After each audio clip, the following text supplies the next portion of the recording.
अध्याय 385 भयंकर युद्ध। अचानक यांग ये की गति विस्फोटक रूप से बढ़ गई और फिर वह म्यू जून के पीछे दिखाई दिया।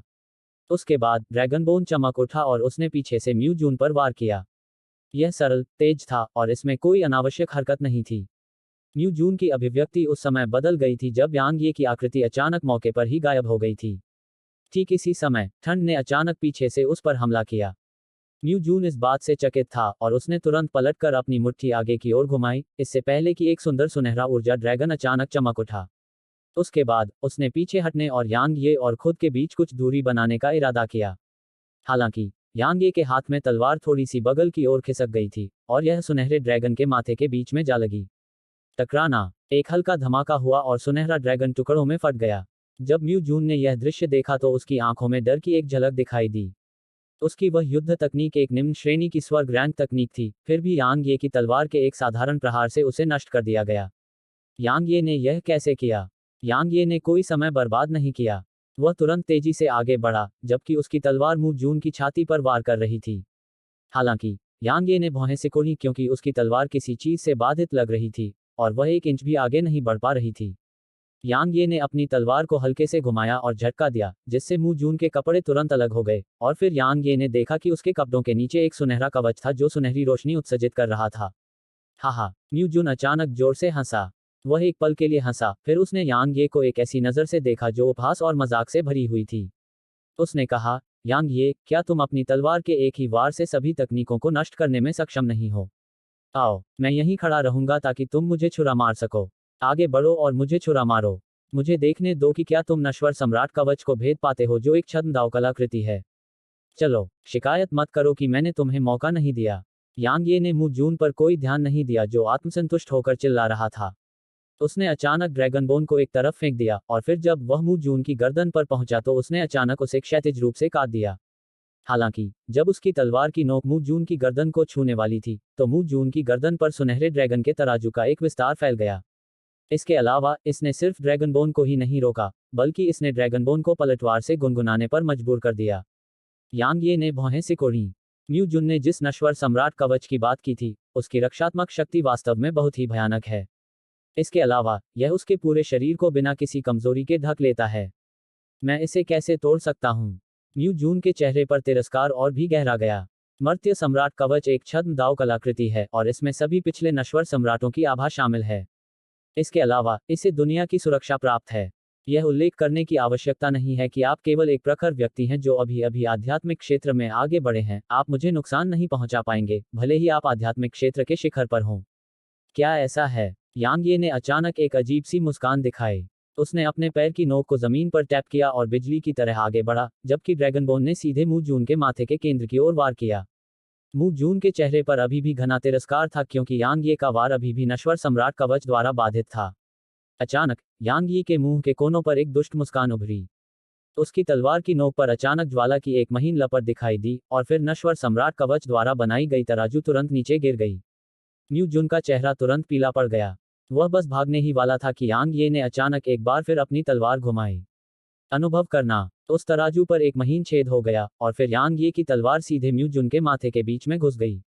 आसपास के सभी लोग अचंभित थे, चाहे वे किसी भी जाति से हों, सभी ने लड़ना बंद कर दिया था और वे म्यू जून को घूर रहे थे जिसके माथे के बीच में एक छेद था। यांग ये इतना भयानक क्यों हो गया? यहाँ तक कि हुन यू और म्यू जून जो आत्मा क्षेत्र में कदम रख चुके हैं, उन्हें भी उसने मार डाला है। लुओजू की आंखों में एक गंभीर भाव था क्योंकि उसने देखा कि यांग ये अब अलग लग रहा था। दूसरी ओर एन नानजिंग की आंखों में उत्साह की झलक दिखी और वह एक शिकारी की तरह थी जिसने अपने शिकार को देख लिया था। म्यू जून को मारने के बाद यांग ये ने अपने हाथ से इशारा किया और फिर नश्वर सम्राट की मुहर और नश्वर सम्राट का कवच तुरंत उसकी मुट्ठी में आ गया। हालांकि यांग ये को खुश होने का मौका भी नहीं मिला जब दो छद्म दाव कलाकृतियों से अचानक चमकदार सुनहरी रोशनी की एक किरण फूट पड़ी और उसे घेर लिया। उनके अंदर मौजूद शस्त्र आत्मा और कवच आत्मा अपने मालिक की रक्षा करने की कोशिश कर रहे थे। यांग ये ने सुनहरी रोशनी के बीच ठंडी आवाज में गुर्राहट की। तलवार की मंशा उसके भीतर से निकली और तुरंत सुनहरी रोशनी को अलग कर दिया और फिर उसने उन्हें पकड़ लिया। दो छद्म दाव कलाकृतियों ने संघर्ष जारी रखने का इरादा किया, लेकिन यांग ये ने तुरंत उन्हें अपने भंवर डेंटियन में फेंक दिया और वे वहां पहुंचते ही तुरंत आज्ञाकारी हो गए। यांग ये ने एक बार फिर इशारा किया और म्यू जून के हाथ की स्थानिक अंगूठी भी उसके हाथ में आ गई। यांग ये ने उसे रखने से पहले उसमें रखी हुई चीजों पर एक नजर भी नहीं डाली, क्योंकि यह उन खजानों को देखने का समय नहीं था जो उसने हासिल किए थे। आखिरकार उसके पास और भी महत्वपूर्ण काम थे जिन्हें उसे निपटाना था। ठीक इसी समय एक तलवार की तेज चमक चमकी और फिर म्यू जुन की लाश वहीं गायब हो गई। यांग ये ने भौहें सिकुड़ी और फिर उसने इस पर कोई ध्यान नहीं दिया। उसने ड्रैगनबोन को अपने हाथ में पकड़ लिया और झांग लियू और येयू को देखने के लिए मुड़ा, और जब उसने उनके शरीर पर घने खूनी निशान देखे तो उसकी आंखों में क्रूरता की एक किरण चमक उठी। यांग ये ने गहरी सांस ली और उनके पास गया, फिर उसने उन दोनों पर बहुत सारे बेहतरीन हीलिंग टेलिस्मन्स थमा दिए। उसने कहा, बाकी सब मुझ पर छोड़ दो। जैसे ही उसने बोलना समाप्त किया, यांग ये ने मोके को देखा, और फिर वह धीरे धीरे मोके की ओर चला गया और कहा, वास्तव में चाहे वह मानव जाति हो या शैतान जाति, हर कोई चौथे स्तर पर शांति से साधना कर सकता है। हर कोई यहाँ एक ही उद्देश्य से आया था, मजबूत बनना। फिर भी आपकी शैतान जाति, पाताल जाति और राक्षस जाति हम सभी का सफाया करना चाहती है। मैं आपसे कुछ पूछना चाहता हूँ, क्या आप सफल हुए हैं? मोके, अपने शैतान जाति के सदस्यों की लाशों को देखें जो चारों ओर बिखरी पड़ी हैं। क्या आप यही चाहते थे? कितनी हास्यास्पद बात है। मोके ने उपहास करते हुए हंसते हुए कहा, यांग ये, अगर आपकी मानव जाति में से कोई पहले आध्यात्मिक क्षेत्र में पहुंच जाता है, तो क्या आपको लगता है कि वे हमारे साथ शांति से रह पाएंगे? हाँ, उस समय यह मेरी शैतान जाति के प्रगाढ़ लोग होंगे जिनका वध किया जाएगा। इसलिए अपनी सांस बर्बाद करने की कोई जरूरत नहीं है। आपकी ताकत में बहुत सुधार हुआ है। हम हिडन ड्रैगन रैंकिंग का इंतजार करने के बजाय अब मौत से लड़ सकते हैं। आप क्या सोचते हैं? वास्तव में हमें अपनी सांसें बर्बाद करने की कोई जरूरत नहीं है। यांग ये ने सिर हिलाया। वह ऐसा व्यक्ति नहीं था जो अपनी सांसें बर्बाद करना पसंद करता था, और उसने ऐसा इसलिए किया क्योंकि उसका दिल दुख रहा था। यह उन मानवीय गहराइयों और हत्यारों की मौत से दुख रहा था जिन्होंने उसका पीछा करना चुना था। इससे पहले वे सभी अभी भी उसके सामने जीवित और स्वस्थ खड़े थे, फिर भी अब वे असंख्य बर्फीली ठंडी लाशें बन गए थे। यांग ये एक नर्म दिल वाला व्यक्ति नहीं था, और जब वह अपने दुश्मनों का सामना करता था तो वह 1 लाख लोगों को मारने के बावजूद भी पीछे नहीं हटता था। हालांकि जब उसने देखा कि जिन लोगों को वह अपना मानता था वे असंख्य बर्फीली लाशों में बदल गए, तो वह अपने दिल में दर्द महसूस किए बिना नहीं रह सका। यह सोचने का एक स्वार्थी तरीका था, लेकिन क्या इस दुनिया में कोई भी स्वार्थ के मामूली निशान से भी बचने में सक्षम है? आखिरकार यांग ये उन लोगों के पक्ष में खड़ा था जो उसके करीब थे, न कि तर्क के पक्ष में। क्योंकि हमेशा ही किसी के रिश्तेदार और भाई ही सबसे मुश्किल समय में उसके साथ खड़े होते हैं। तर्क, क्या मजाक है? तर्क उस व्यक्ति के पक्ष में खड़ा था जिसकी मुट्ठी बड़ी थी। यदि तुम मर जाते हो तो यहाँ और नीचे के सभी मानव प्रगाढ़ लोग अपने जीवन के साथ छिपे हुए ड्रैगन पैगोडा को छोड़ने में असमर्थ होंगे। मौके के भीतर से शैतानी ऊर्जा की एक किरण बाहर निकली, जबकि उसके हाथ में नर्क के देवता का भाला तेजी से घूमने लगा। इसके अलावा इसकी नोक पर एक भयावह और डरावनी ठंडी नीली रोशनी टिमटिमा रही थी। यांग ये ने सिर हिलाया और कहा, इसी तरह यदि आप मौके मर जाते हैं तो दक्षिणी क्षेत्र में आए सभी शैतान गहनकर्ता, हाँ, निचले गहनकर्ता और राक्षस गहनकर्ता भी, वे सभी घर वापस नहीं आ पाएंगे। हाँ, फिर मेरे पास आओ। मौके ने अपना सिर उठाया और चिल्लाया, और फिर उसने अचानक अपना दाहिना पैर जमीन पर पटक दिया और अपने हाथ में नेदर गॉड का भाला लेकर विस्फोटक तरीके से आगे की ओर बढ़ा। पलक झपकते ही मौके यांग ये के सामने आ गया, और फिर उसका भाला तुरंत यांग ये की छाती के सामने आ गया। इसके अलावा भाले की ताकत ने भाले के रास्ते के साथ की जगह को बुरी तरह से विकृत कर दिया। यांग यी की अभिव्यक्ति शांत रही। जब भाला उसकी छाती से कुछ सेंटीमीटर की दूरी पर था, तब उसने ड्रैगनबोन से हल्का सा प्रहार किया, और भाला भाले की नोक से आधा इंच नीचे जा लगा। झनकार, भाले में समाहित भयानक ऊर्जा तुरंत 80% से अधिक फैल गई। साथ ही यांग ये के इस प्रहार से भाले की दिशा भी सीधे बदल गई। यांग ये ने इस मौके को हाथ से जाने नहीं दिया। उसने आगे की ओर एक बड़ा कदम बढ़ाया, और फिर ड्रैगनबोन ने मौके की छाती पर बिजली की तरह तेजी से वार किया। यांग ये को स्पष्ट रूप से पता था कि मौके की शारीरिक सुरक्षा कितनी भयानक थी, इसलिए उसने बिल्कुल भी पीछे नहीं हटे। नेदर घोस्ट फ्लेम अंगूठे के आकार की ज्वाला की एक गेंद में बदल गई जिसने उसकी तलवार की नोक को ढक लिया, जबकि यांग ये ने अपनी शारीरिक शक्ति को भी वहां केंद्रित कर दिया। इस समय यांग ये की तलवार की नोक में निहित ऊर्जा बेहद भयानक थी, और हवा के फटने की आवाज जहां भी गुजरी वहां लगातार गूंजती रही। मौके ने यांग ये की तलवार में मौजूद भयानक ऊर्जा को महसूस किया तो उसने लापरवाही से काम करने की हिम्मत नहीं की। हालांकि उसने बचने का विकल्प नहीं चुना, क्योंकि अगर वह अभी ऐसा करता तो उसकी गति कम हो जाती। बेशक यह इसलिए भी था क्योंकि इतनी नजदीकी से बचना नामुमकिन था। चूंकि वह बच नहीं सकता था, तो उसने सीधे उसके खिलाफ जाने का इरादा किया। मौके की एक भयानक चीख निकली जब उसकी बाईं मुट्ठी, जो काले रंग के शल्कों से ढकी हुई थी, यांग ये की तलवार की नोक पर लगी। ठीक उसी समय जब मोके की मुट्ठी यांग ये की तलवार की नोक पर वार करने वाली थी, उसकी पुतलियां अचानक सिकुड़ गईं। क्योंकि उसने देखा कि यांग ये का शरीर उसी जगह गायब हो गया था, और वह उसके सामने केवल एक छवि मात्र थी। ठीक इसी समय मोके के पीछे हवा के फटने की एक तीखी और कान फाड़ देने वाली आवाज गूंजी, और फिर एक तलवार की नोक, जो आग की एक अच्छी चमक से भरी हुई थी, ने तुरंत उसकी पीठ पर वार किया। अध्याय 386 छिपा हुआ ड्रैगन्स टेल। यांग ये की तलवार मोके के शरीर में घुस गई, फिर भी उसने खुशी का एक भी निशान नहीं दिखाया। इसके विपरीत उसने भौहें सिकोड़ ली, क्योंकि यह एक ऐसी छवि थी जिस पर उसने वार किया था। क्या तुमने सोचा था कि तुम ही एकमात्र हो जिसके पास चौंकाने वाली गति है? मोके की आवाज यांग ये के पीछे से गूंजी, और फिर नर्क के भगवान का भाला सीधे यांग ये के सिर के पीछे की ओर चला गया। यांग ये तेजी से पीछे मुड़ा और उसने अपनी तलवार सीधे आगे की ओर घुमाई, और वह मोके के भाले से टकरा गई। टकराना। धातु के टकराने की आवाज गूंजी, और टक्कर से उत्पन्न जबरदस्त बल के कारण वे लगभग 25 मीटर तक पीछे हट गए, फिर वे अंततः रुक गए। हालांकि अगले ही पल दोनों ने एक दूसरे पर फिर से विस्फोटक गोलियां चलाईं, और फिर धातु के टकराने की आवाजें लगातार गूंजने लगीं। दोनों की ताकत बराबर थी, उनकी रक्षा बराबर थी, और उनकी साधना के क्षेत्र भी एक जैसे थे। इसके अलावा उनका युद्ध अनुभव भी लगभग एक जैसा था। इसलिए उनके बीच युद्ध बेहद तीव्र था। यांग ये ने धीरे धीरे लड़ाई में बढ़त हासिल कर ली, क्योंकि उसके पास प्रबुद्ध तलवार दिल था, और वह मोके के हमलों को आसानी से तितर बितर करने में सक्षम था, और फिर एक प्रभावी जवाबी हमला करने लगा। हालांकि यह भी बेकार था, क्योंकि भले ही वह मोके को छुरा घोंपने में सक्षम था, लेकिन यह मोके को बिल्कुल भी नुकसान नहीं पहुंचा सका। यह मोके की त्वचा में भी छुरा नहीं घोंप सका। इसी प्रकार मोके की वाणी यांग ये पर पड़ने पर भी यांग ये को कोई भौतिक क्षति नहीं पहुंचा सकी। दूसरे शब्दों में, यदि वे अपने तुरुप के पत्ते नहीं दिखाते, तो उनके लिए एक दूसरे को मारना व्यावहारिक रूप से असंभव था। झनकार। उनकी तलवार और भाला हवा में जोर से टकराए, और टक्कर की जगह से चिंगारियां निकलीं। टक्कर से उत्पन्न जबरदस्त बल के कारण तलवार और भाला दोनों हिंसक रूप से कांपने लगे, और फिर यांग ये और मोके बार बार पीछे की ओर खिसके और अलग हो गए। लगता है कि हिडन ड्रैगन रैंकिंग शुरू होने का इंतजार करने की कोई जरूरत नहीं है। ठीक इसी समय एन नानजिंग की आवाज अचानक गूंजी, और फिर वह धीरे धीरे हिडन ड्रैगन एरेना में चली गई। उसने मोके और यांग ये दोनों की तरफ देखा, और फिर हल्के से सिर हिलाया और कहा, हम में से केवल कुछ ही हिडन ड्रैगन रैंकिंग में स्थान पाने की योग्यता रखते हैं। मेरी राय में एक के बाद एक लड़ाइयां लड़ना वाकई बहुत परेशानी भरा है, तो तुम दोनों एक ही समय में मुझसे क्यों नहीं लड़ते? आसपास के सभी लोग तुरंत स्तब्ध रह गए। एक ही समय में उससे लड़ें? हे भगवान, मैं कुछ नहीं सुन रहा हूं, है न? एन नानजिंग वास्तव में चाहती है कि मोके और यांग ये एक ही समय में उससे लड़ें। क्या वह पागल हो गई है? मोके और यांग ये भी दंग रह गए। क्या यह महिला वाकई घमंड में पागल हो गई है? उससे मिलकर लड़ो। क्या वह वाकई सोचती है कि वह अजेय है? हालांकि ठीक इसी समय एन नानजिंग ने लुओ जू पर उदासीनता से नजर डाली और एक बार फिर चौंकाने वाले शब्द बोले, तुम भी उसी समय मुझसे लड़ते हो? आश्चर्य और मनोरंजन की ऐसी अभिव्यक्ति प्रकट करने की कोई आवश्यकता नहीं है। मुझे पता है कि तुम मोके और यांग ये से कमजोर नहीं हो, और तुम उनसे कहीं ज्यादा मजबूत भी हो सकते हो। हालांकि यह सब मेरे लिए निरर्थक है। इसलिए खुद को परेशानी से बचाने के लिए तुम सभी एक साथ मुझसे लड़ सकते हो। लुओ जू ने अपना सिर हिलाया और हंसते हुए कहा, मुझे पता है कि तुम में अहंकार से काम करने की योग्यता है, लेकिन मुझे खेद है, मैं एक ही समय में तुम्हारे साथ लड़ने के लिए उनके साथ सेना में शामिल नहीं होऊंगा। बेशक अगर तुम मुझे आमने सामने की लड़ाई के लिए चुनौती देना चाहते हो, तो मैं स्वीकार करता हूं।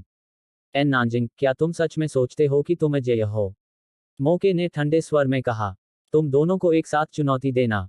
क्या शानदार योजना है। अगर तुम जीत गए, तो तुम अभूतपूर्व हो जाओगे, और मार्शल गॉड के रूप में तुम्हारी स्थिति मजबूत हो जाएगी, जबकि अगर तुम हार भी गए, तो भी तुम पूरे महाद्वीप में प्रसिद्ध हो जाओगे।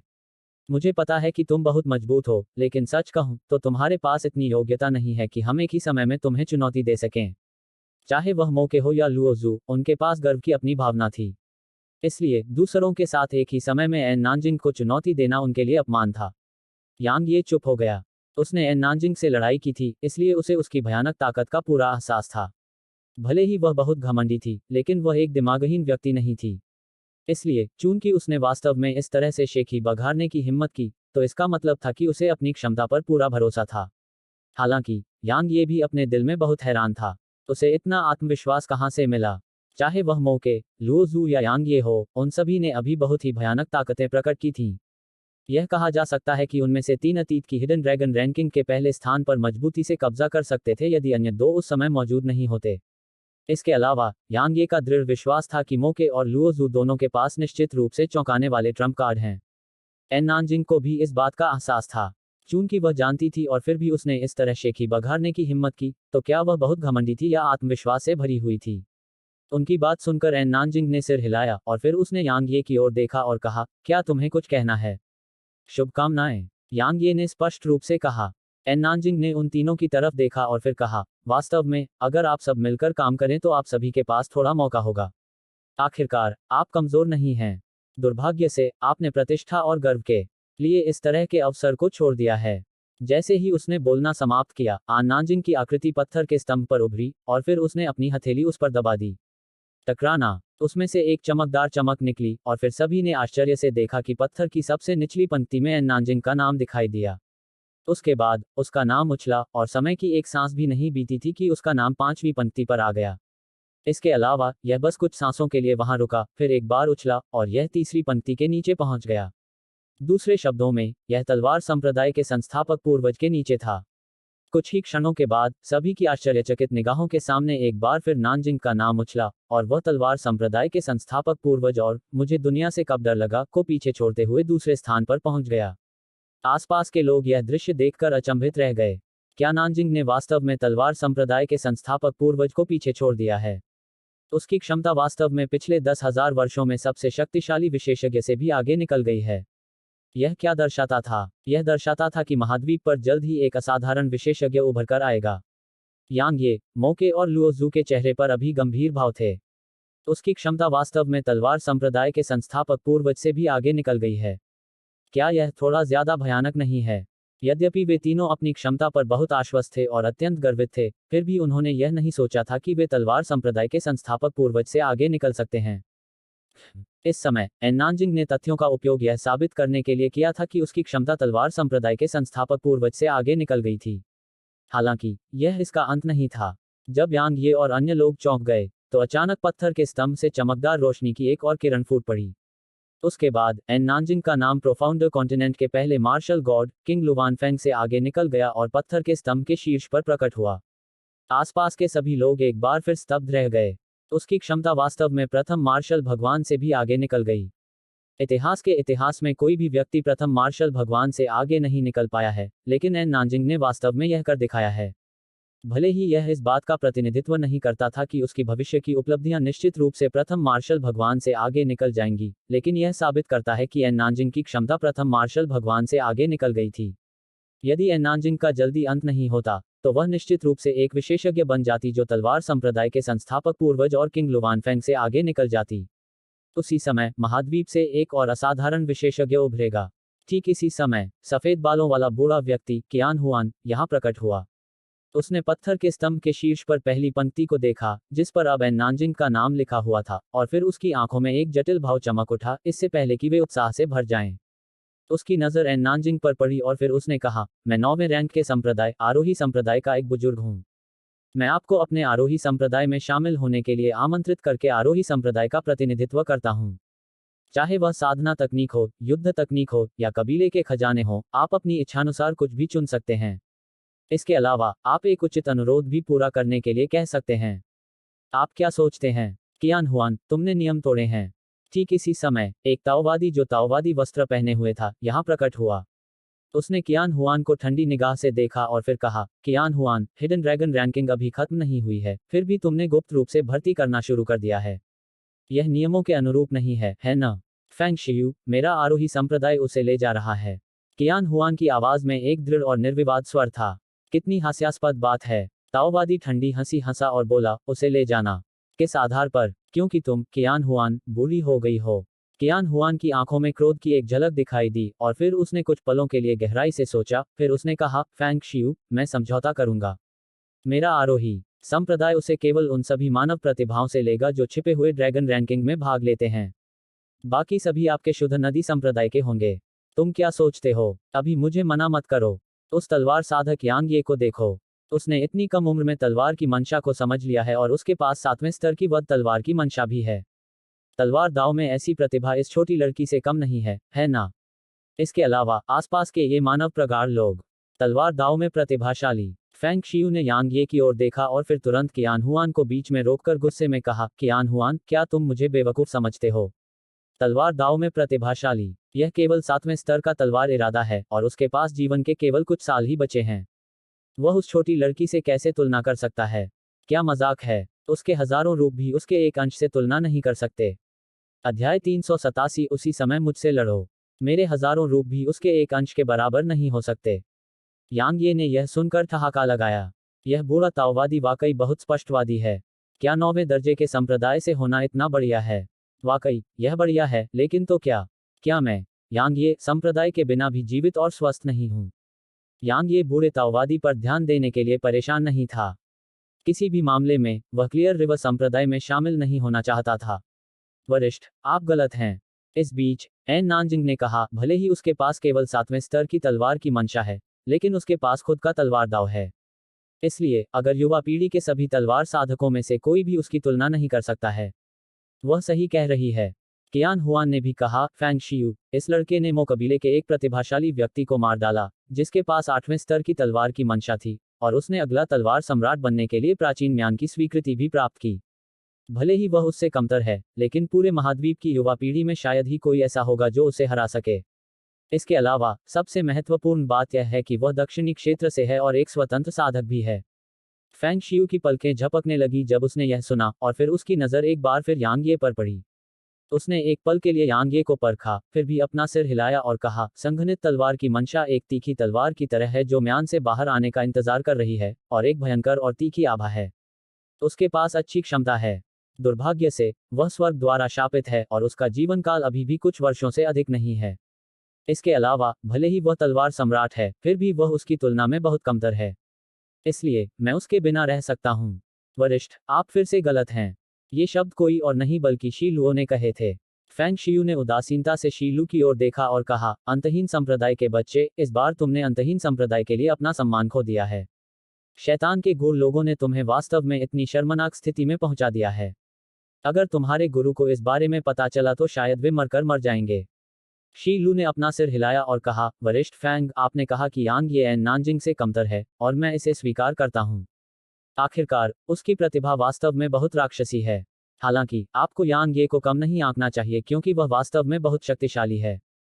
किसी भी मामले में मैं उसके सामने अपनी हीनता से शर्मिंदा हूं। ओह, फैंग शियू की भौहें ऊपर उठी और उसमें दिलचस्पी का भाव दिखा। फिर उसने कहा, उसने वास्तव में तुम्हें ऐसे शब्द बोलने पर मजबूर किया। क्या यह हो सकता है कि मैं, फैंग शियू, कोई गलती कर बैठा? जैसे ही उसने बोलना समाप्त किया, फैंग शियू ने यांग ये की ओर देखा और कहा, बच्चे, यह मत कहो कि मैंने तुम्हें मौका नहीं दिया। अपने सभी तुरुप के पत्ते दिखाओ। अगर तुम मुझे संतुष्ट कर सको तो मैं तुम्हें अपने क्लियर रिवर संप्रदाय में शामिल होने दूंगा। यांग ये ने यह सुनकर ठहाका लगाया, क्या यह दान है? क्या उसे, यांग ये, फैंग शियू की दान की आवश्यकता होगी? यांग ये ने अपना सिर हिलाया और कहा, इसकी कोई जरूरत नहीं है। जैसा कि सीनियर ने कहा, मेरे पास वास्तव में जीवन के ज्यादा साल नहीं बचे हैं। इसलिए सीनियर के संप्रदाय में शामिल होना सिर्फ आपके संप्रदाय के संसाधनों की बर्बादी होगी। फैंग शियू ने अपनी मुस्कान को रोकते हुए कहा, तुम अभी भी बहुत छोटे हो। क्या तुम जानते हो कि गुस्से में बोलने से तुम क्या चूक गए हो? भले ही तुमने प्राचीन म्यान की स्वीकृति प्राप्त कर ली हो, लेकिन संप्रदाय को बढ़ावा दिए बिना तुम क्या हासिल कर सकते हो? प्राचीन म्यान मो किंग्यू को त्यागने में सक्षम था, इसलिए जब भविष्य में तुम्हारे पास अपर्याप्त शक्ति होगी, तो वह तुम्हें भी त्याग देगा। समझे? इसमें आपको चिंता करने की कोई बात नहीं है। यांग ये ने उदासीनता से कहा। वह, यांग ये, ऐसे दान को कैसे स्वीकार कर सकता था जो इतने अपमानजनक रूप में आया हो? फैंग शियू ने ठंडी आवाज में कहा। उसने अपनी नजर हटा ली और एन नानजिंग पर निशाना साधा। फिर उसने कहा, मेरा क्लियर रिवर संप्रदाय वही परिस्थितियां प्रदान कर सकता है जिनका वादा किया था कि कियान हुआन ने। इसके अलावा मैं तुरंत आपको अपने क्लियर रिवर संप्रदाय के गुरु का निजी शिष्य बनाने और क्लियर रिवर संप्रदाय का अगला संप्रदाय गुरु बनने का निर्णय ले सकता हूं। तुम क्या सोचते हो? कियान हुआन ने भौहें सिकोड़ी। वह कुछ कहने ही वाला था कि तभी एन नानजिंग ने धीरे से अपना सिर हिलाया और कहा, वरिष्ठों, मुझ पर अपना समय बर्बाद करने की कोई जरूरत नहीं है।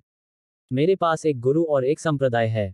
क्या? फैंग शियू और कियान हुआन ने एक साथ भौहें सिकोड़ी, और फिर कियान हुआन ने धीमी आवाज में कहा, छोटी लड़की एन, तुम्हारा कोई संप्रदाय है और कोई गुरु? एन नानजिंग ने सिर हिलाया और कहा, वास्तव में, हालांकि मैं आपको उनके बारे में नहीं बता सकता। अगर और कुछ नहीं है तो कृपया हिडन ड्रैगन रैंकिंग शुरू करें। मैं यहाँ बहुत ज्यादा समय बर्बाद नहीं करना चाहता। यह सुनते ही उन दोनों के चेहरे पर कड़वाहट उभर आई। क्योंकि उन्होंने एक असाधारण प्रतिभा को देखा था और एक दूसरे के खिलाफ भड़कने वाले थे, जबकि उसके पास पहले से ही एक गुरु और एक संप्रदाय था। दोनों ने एक साथ आह भरी, और फिर उनकी निगाहें यांग ये पर पड़ीं। अगर एन नानजिंग को छोड़ दिया जाए, तो यहाँ मानवीय गूढ़ व्यक्तियों में सबसे उत्कृष्ट यांग ये थे।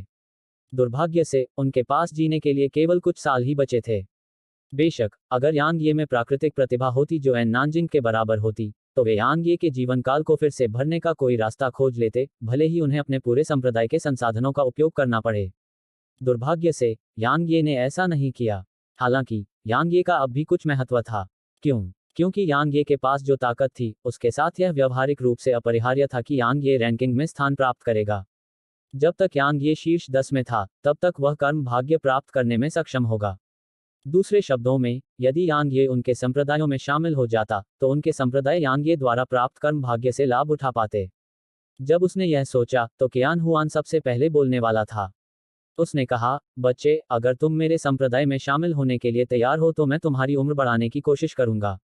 तुम क्या सोचते हो? यांग ये ने अपना सिर हिलाया और उदासीनता से बोला, अच्छे इरादों के लिए धन्यवाद, सीनियर।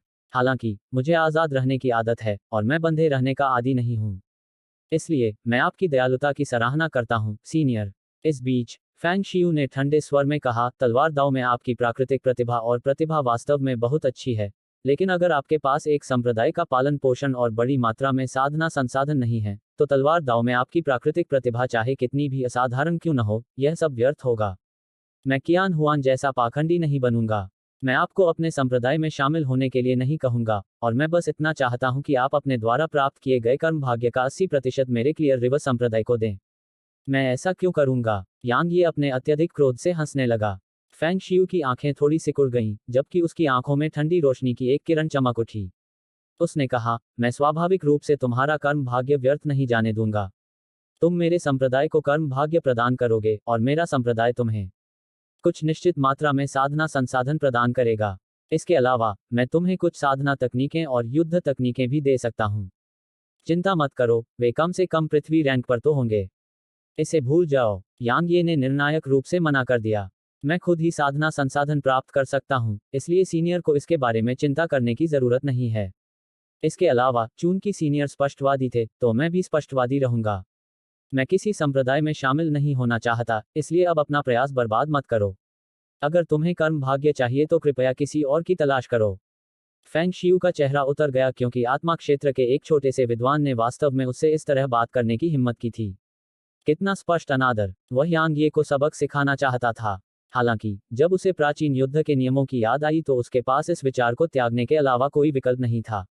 अंत में उसने यांग ये को केवल ठंडी नजर से देखा और कहा, तलवार के साधक से जैसी उम्मीद की जाती है, तुम इतने अहंकार से बोलते भी हो।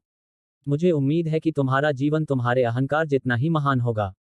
जैसे ही उसने बोलना समाप्त किया, फैंग शियू की आकृति चमक उठी और वहीं गायब हो गई।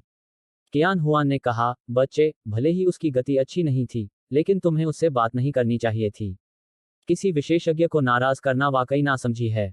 यांग ये ने ठंडी हंसी में कहा, वरिष्ठ, आपको इस बात का स्पष्ट रूप से पता होना चाहिए कि मैंने ऐसे विशेषज्ञ को क्यों नाराज किया। उसने कभी किसी असाधारण विशेषज्ञ को नाराज करने के बारे में नहीं सोचा था। लेकिन ऐसा नहीं हो सका, क्योंकि फैंग शियू ने इतने घमंडी तरीके से बात की थी मानो यांग ये को भर्ती करना यांग ये के जीवनकाल का सबसे बड़ा सौभाग्य था। यदि उसकी शक्ति अपर्याप्त न होती तो अब तक वह अपनी तलवार निकालकर हमला कर चुका होता। कियान हुआन दंग रह गया, और फिर उसने अपना सिर हिलाया और चुप होने से पहले हंसा। उसने एन नानजिंग की ओर देखा, जबकि उसकी आंखों में सच्चा पछतावा साफ झलक रहा था। यह कोई बड़ी बात नहीं थी कि वह यांग ये को भर्ती करने में असमर्थ था। आखिरकार, यांग ये के पास जीने के लिए बस कुछ ही साल थे। इसलिए, चाहे उसकी प्रतिभा कितनी भी राक्षसी क्यों न हो, यह केवल थोड़े समय तक ही टिकेगी। हालांकि एन नानजिंग अलग थी। वह वास्तव में एक असाधारण प्रतिभा थी। वह कल्पना कर सकता था कि अगर उसका संप्रदाय उसे भर्ती करने में सक्षम हो जाता है, तो वह निश्चित रूप से भविष्य में उसके संप्रदाय को अपने चरम पर ले जाने में सक्षम होगी। यह महाद्वीप के पिछले 10,000 वर्षों में पहला 10वां रैंक संप्रदाय बन जाएगा। दुर्भाग्य से, यह वास्तव में दुर्भाग्यपूर्ण था। फैंग शियू और कियान हुआन दोनों ने उसे जबरदस्ती ले जाने के बारे में सोचा था, लेकिन उनके पास ऐसा विचार त्यागने के अलावा कोई विकल्प नहीं था। क्यों? यह जोखिम उठाने लायक नहीं था। यह तो बताने की जरूरत नहीं कि वे एन नानजिंग के संप्रदाय और गुरु की पहचान नहीं जानते थे। इस तरह की कार्रवाई करने से निश्चित रूप से एन नानजिंग उनसे घृणा करने लगेगी। थोड़ी सी भी गलती से उनके संप्रदायों को भविष्य में एक असाधारण रूप से दुर्जय दुश्मन मिल जाएगा। इसलिए उनके पास ऐसा विचार त्यागने के अलावा कोई विकल्प नहीं था। कियान हुआन ने अपना सिर हिलाया और फिर उसने यहाँ मौजूद सभी लोगों की ओर देखा और कहा, अब समय आ गया है। हिडन ड्रैगन रैंकिंग आधिकारिक तौर पर अभी से शुरू हो रही है। अपने संप्रदायों और खुद के भाग्य के लिए कड़ी मेहनत करें। जैसे ही उसने बोलना समाप्त किया, अचानक एन नानजिंग के भीतर से एक भयानक आभा फूट पड़ी और इसने सभी के चेहरे के भाव बदल दिए। क्योंकि यह एक आत्मा क्षेत्र विशेषज्ञ की आभा थी। एन नानजिंग की आकृति चमकी और छिपे हुए ड्रैगन एरेना पर दिखाई दी। उसने एरेना के नीचे दूसरों पर नजर डाली और उदासीनता से बोली, समय बर्बाद करने की कोई जरूरत नहीं है। आप सभी एक ही समय में मुझसे लड़ सकते हैं। अध्याय 388 त्रय मंत्र। जब वह अपने हाथों को अपनी पीठ के पीछे करके गर्व से खड़ी थी, तो इस समय एन नानजिंग बेहद आकर्षक लग रही थी। बेशक यह उसकी शक्ल की वजह से नहीं बल्कि उसके व्यवहार की वजह से था। यह उसकी बेजोड़ दबंग आभा और आत्मविश्वास था। हाँ, एन नानजिंग दबंग आभा से भरी हुई थी और उसकी आंखों में उदासीनता और आत्मविश्वास दूसरों में सम्मान और घृणा दोनों की भावनाएं जगाता था। वह दुनिया को नीची नजर से देखती थी। इस समय दूसरों को भी उसके बारे में यही महसूस हो रहा था। यह दुनिया के प्रति सच्ची अवमानना, और वह दुनिया के सभी नायकों को गंदगी के अलावा कुछ नहीं समझती थी। जैसे ही उसने एन नानजिंग को देखा, जो अखाड़े से दुनिया को देख रही थी, यांग ये के पास यह स्वीकार करने के अलावा कोई विकल्प नहीं था कि अतीत के अर्धमार्शल भगवान युआन टोंग एन नानजिंग की तुलना में बहुत हीन थे। मार्शल भगवान क्या था? मार्शल भगवान कैसा होना चाहिए? यांग ये को इसका उत्तर नहीं पता था, न ही उसने ऐसा कोई देखा था। लेकिन अगर यह अब होता, तो वह कहता कि मार्शल भगवान को एन नानजिंग जैसा होना चाहिए। हाहा, यह वह अभिमानी प्रभावशाली आभा है जो मार्शल भगवान के पास होनी चाहिए। इस बीच लुओजू अचानक हंसने लगा और फिर उसने मोके और यांग ये की ओर देखते हुए कहा, क्या तुम दोनों पहले जाओगे या मैं जाऊं? लुओजू स्वाभाविक रूप से नहीं चाहती थी कि वे उसके साथ उसे चुनौती दें। मोके की आकृति हिडन ड्रैगन एरेना पर चमक उठी।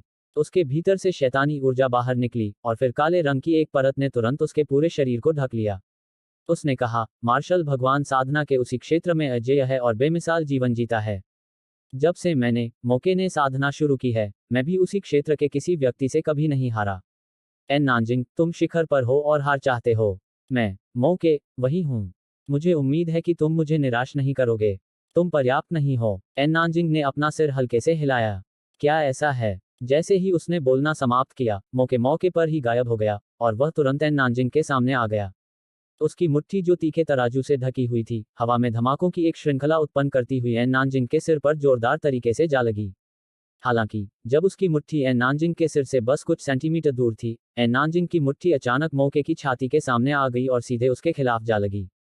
झनकार, ऐसा लगा जैसे उसकी मुट्ठी ने लोहे पर वार किया हो और धातु के टकराने की आवाज गूंज उठी।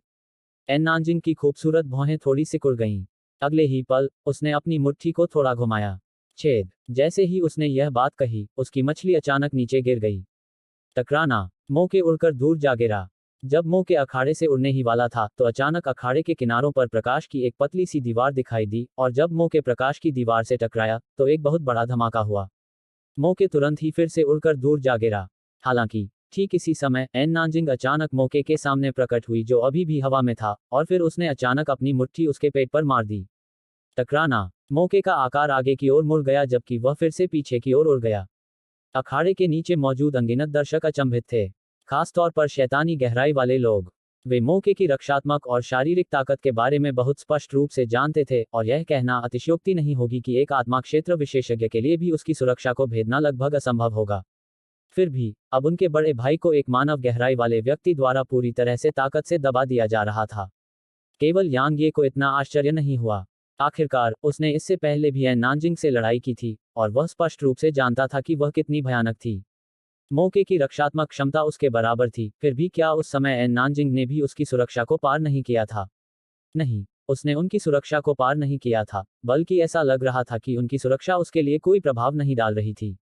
उसके हर एक घूंसे ने सीधे उसके सुरक्षा कवच को भेद दिया और उसके आंतरिक अंगों को हिला दिया।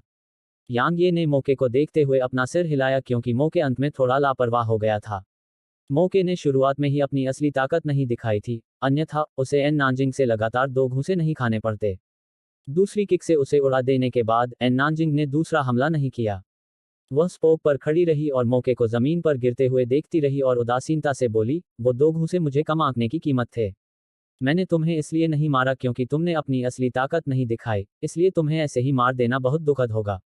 मुझे वास्तव में तुम्हें कम नहीं आंकना चाहिए था। मोके धीरे से खड़ा हुआ।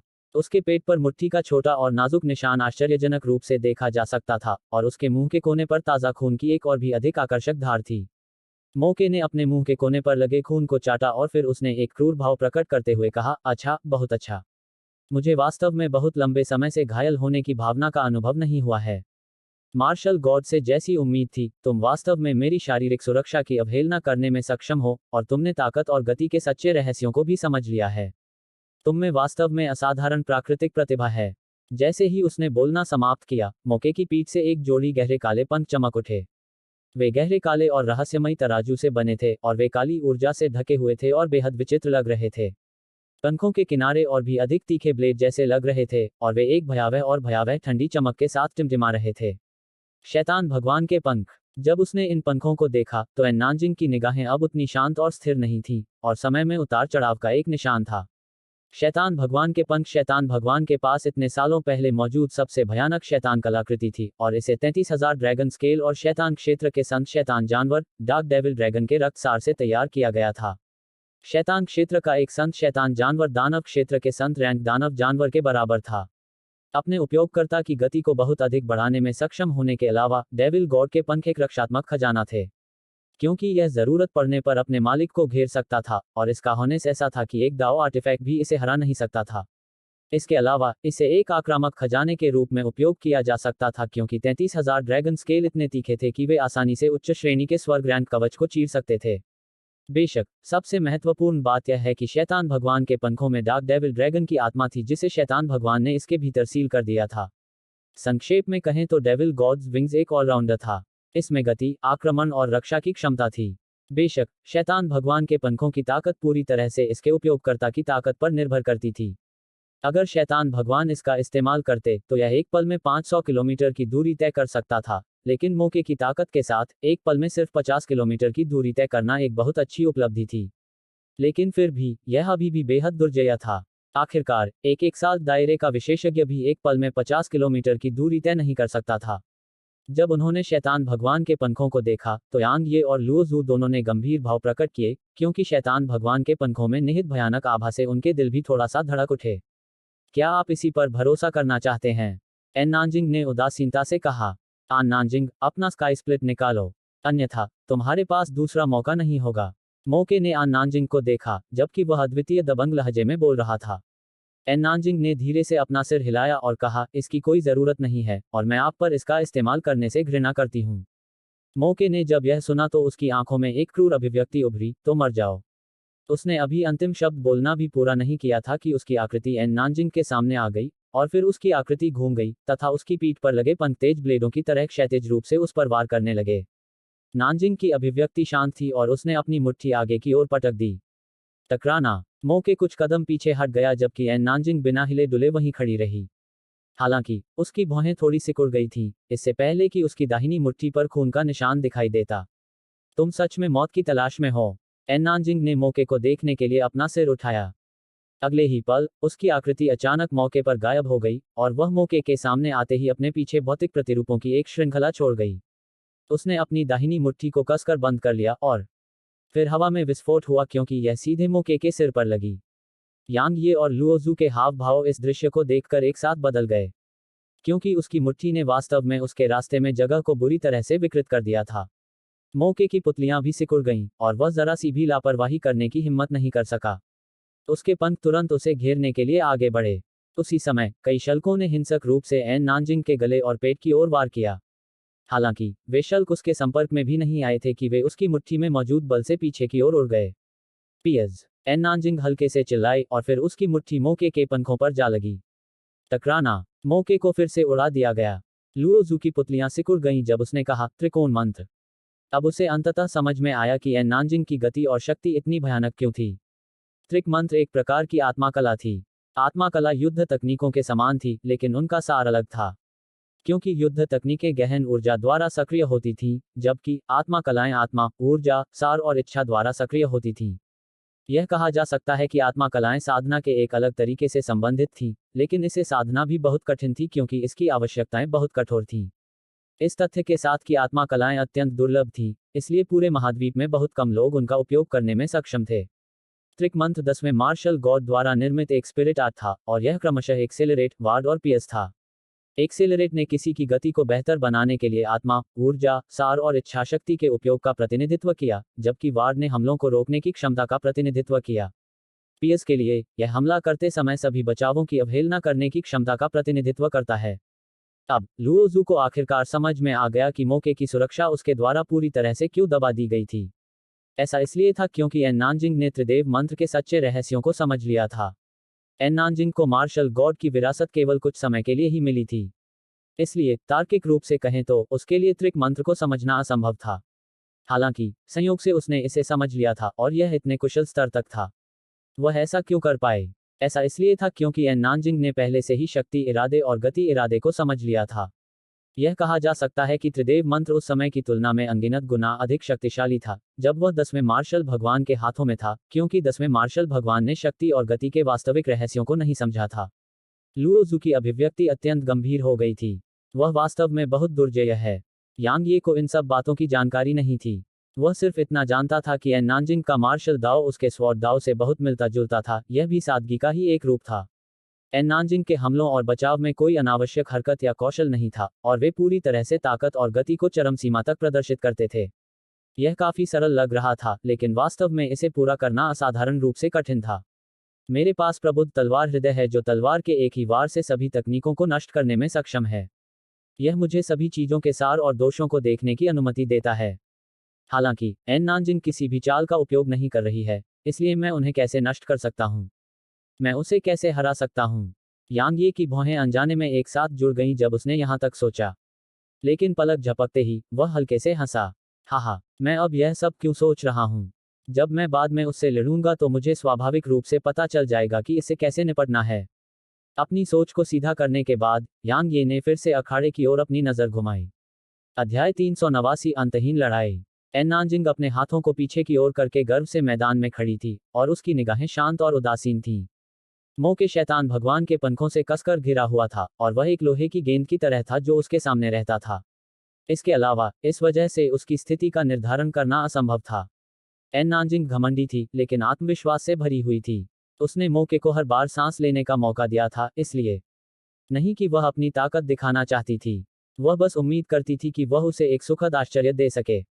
हाँ, वह हारना चाहती थी, या शायद यह कहा जाना चाहिए कि वह चाहती थी कि कोई ऐसा हो जो उसे अपने दिल की गहराई तक लड़ने दे, क्योंकि तभी वह अपनी सीमाओं से अवगत हो सकती थी।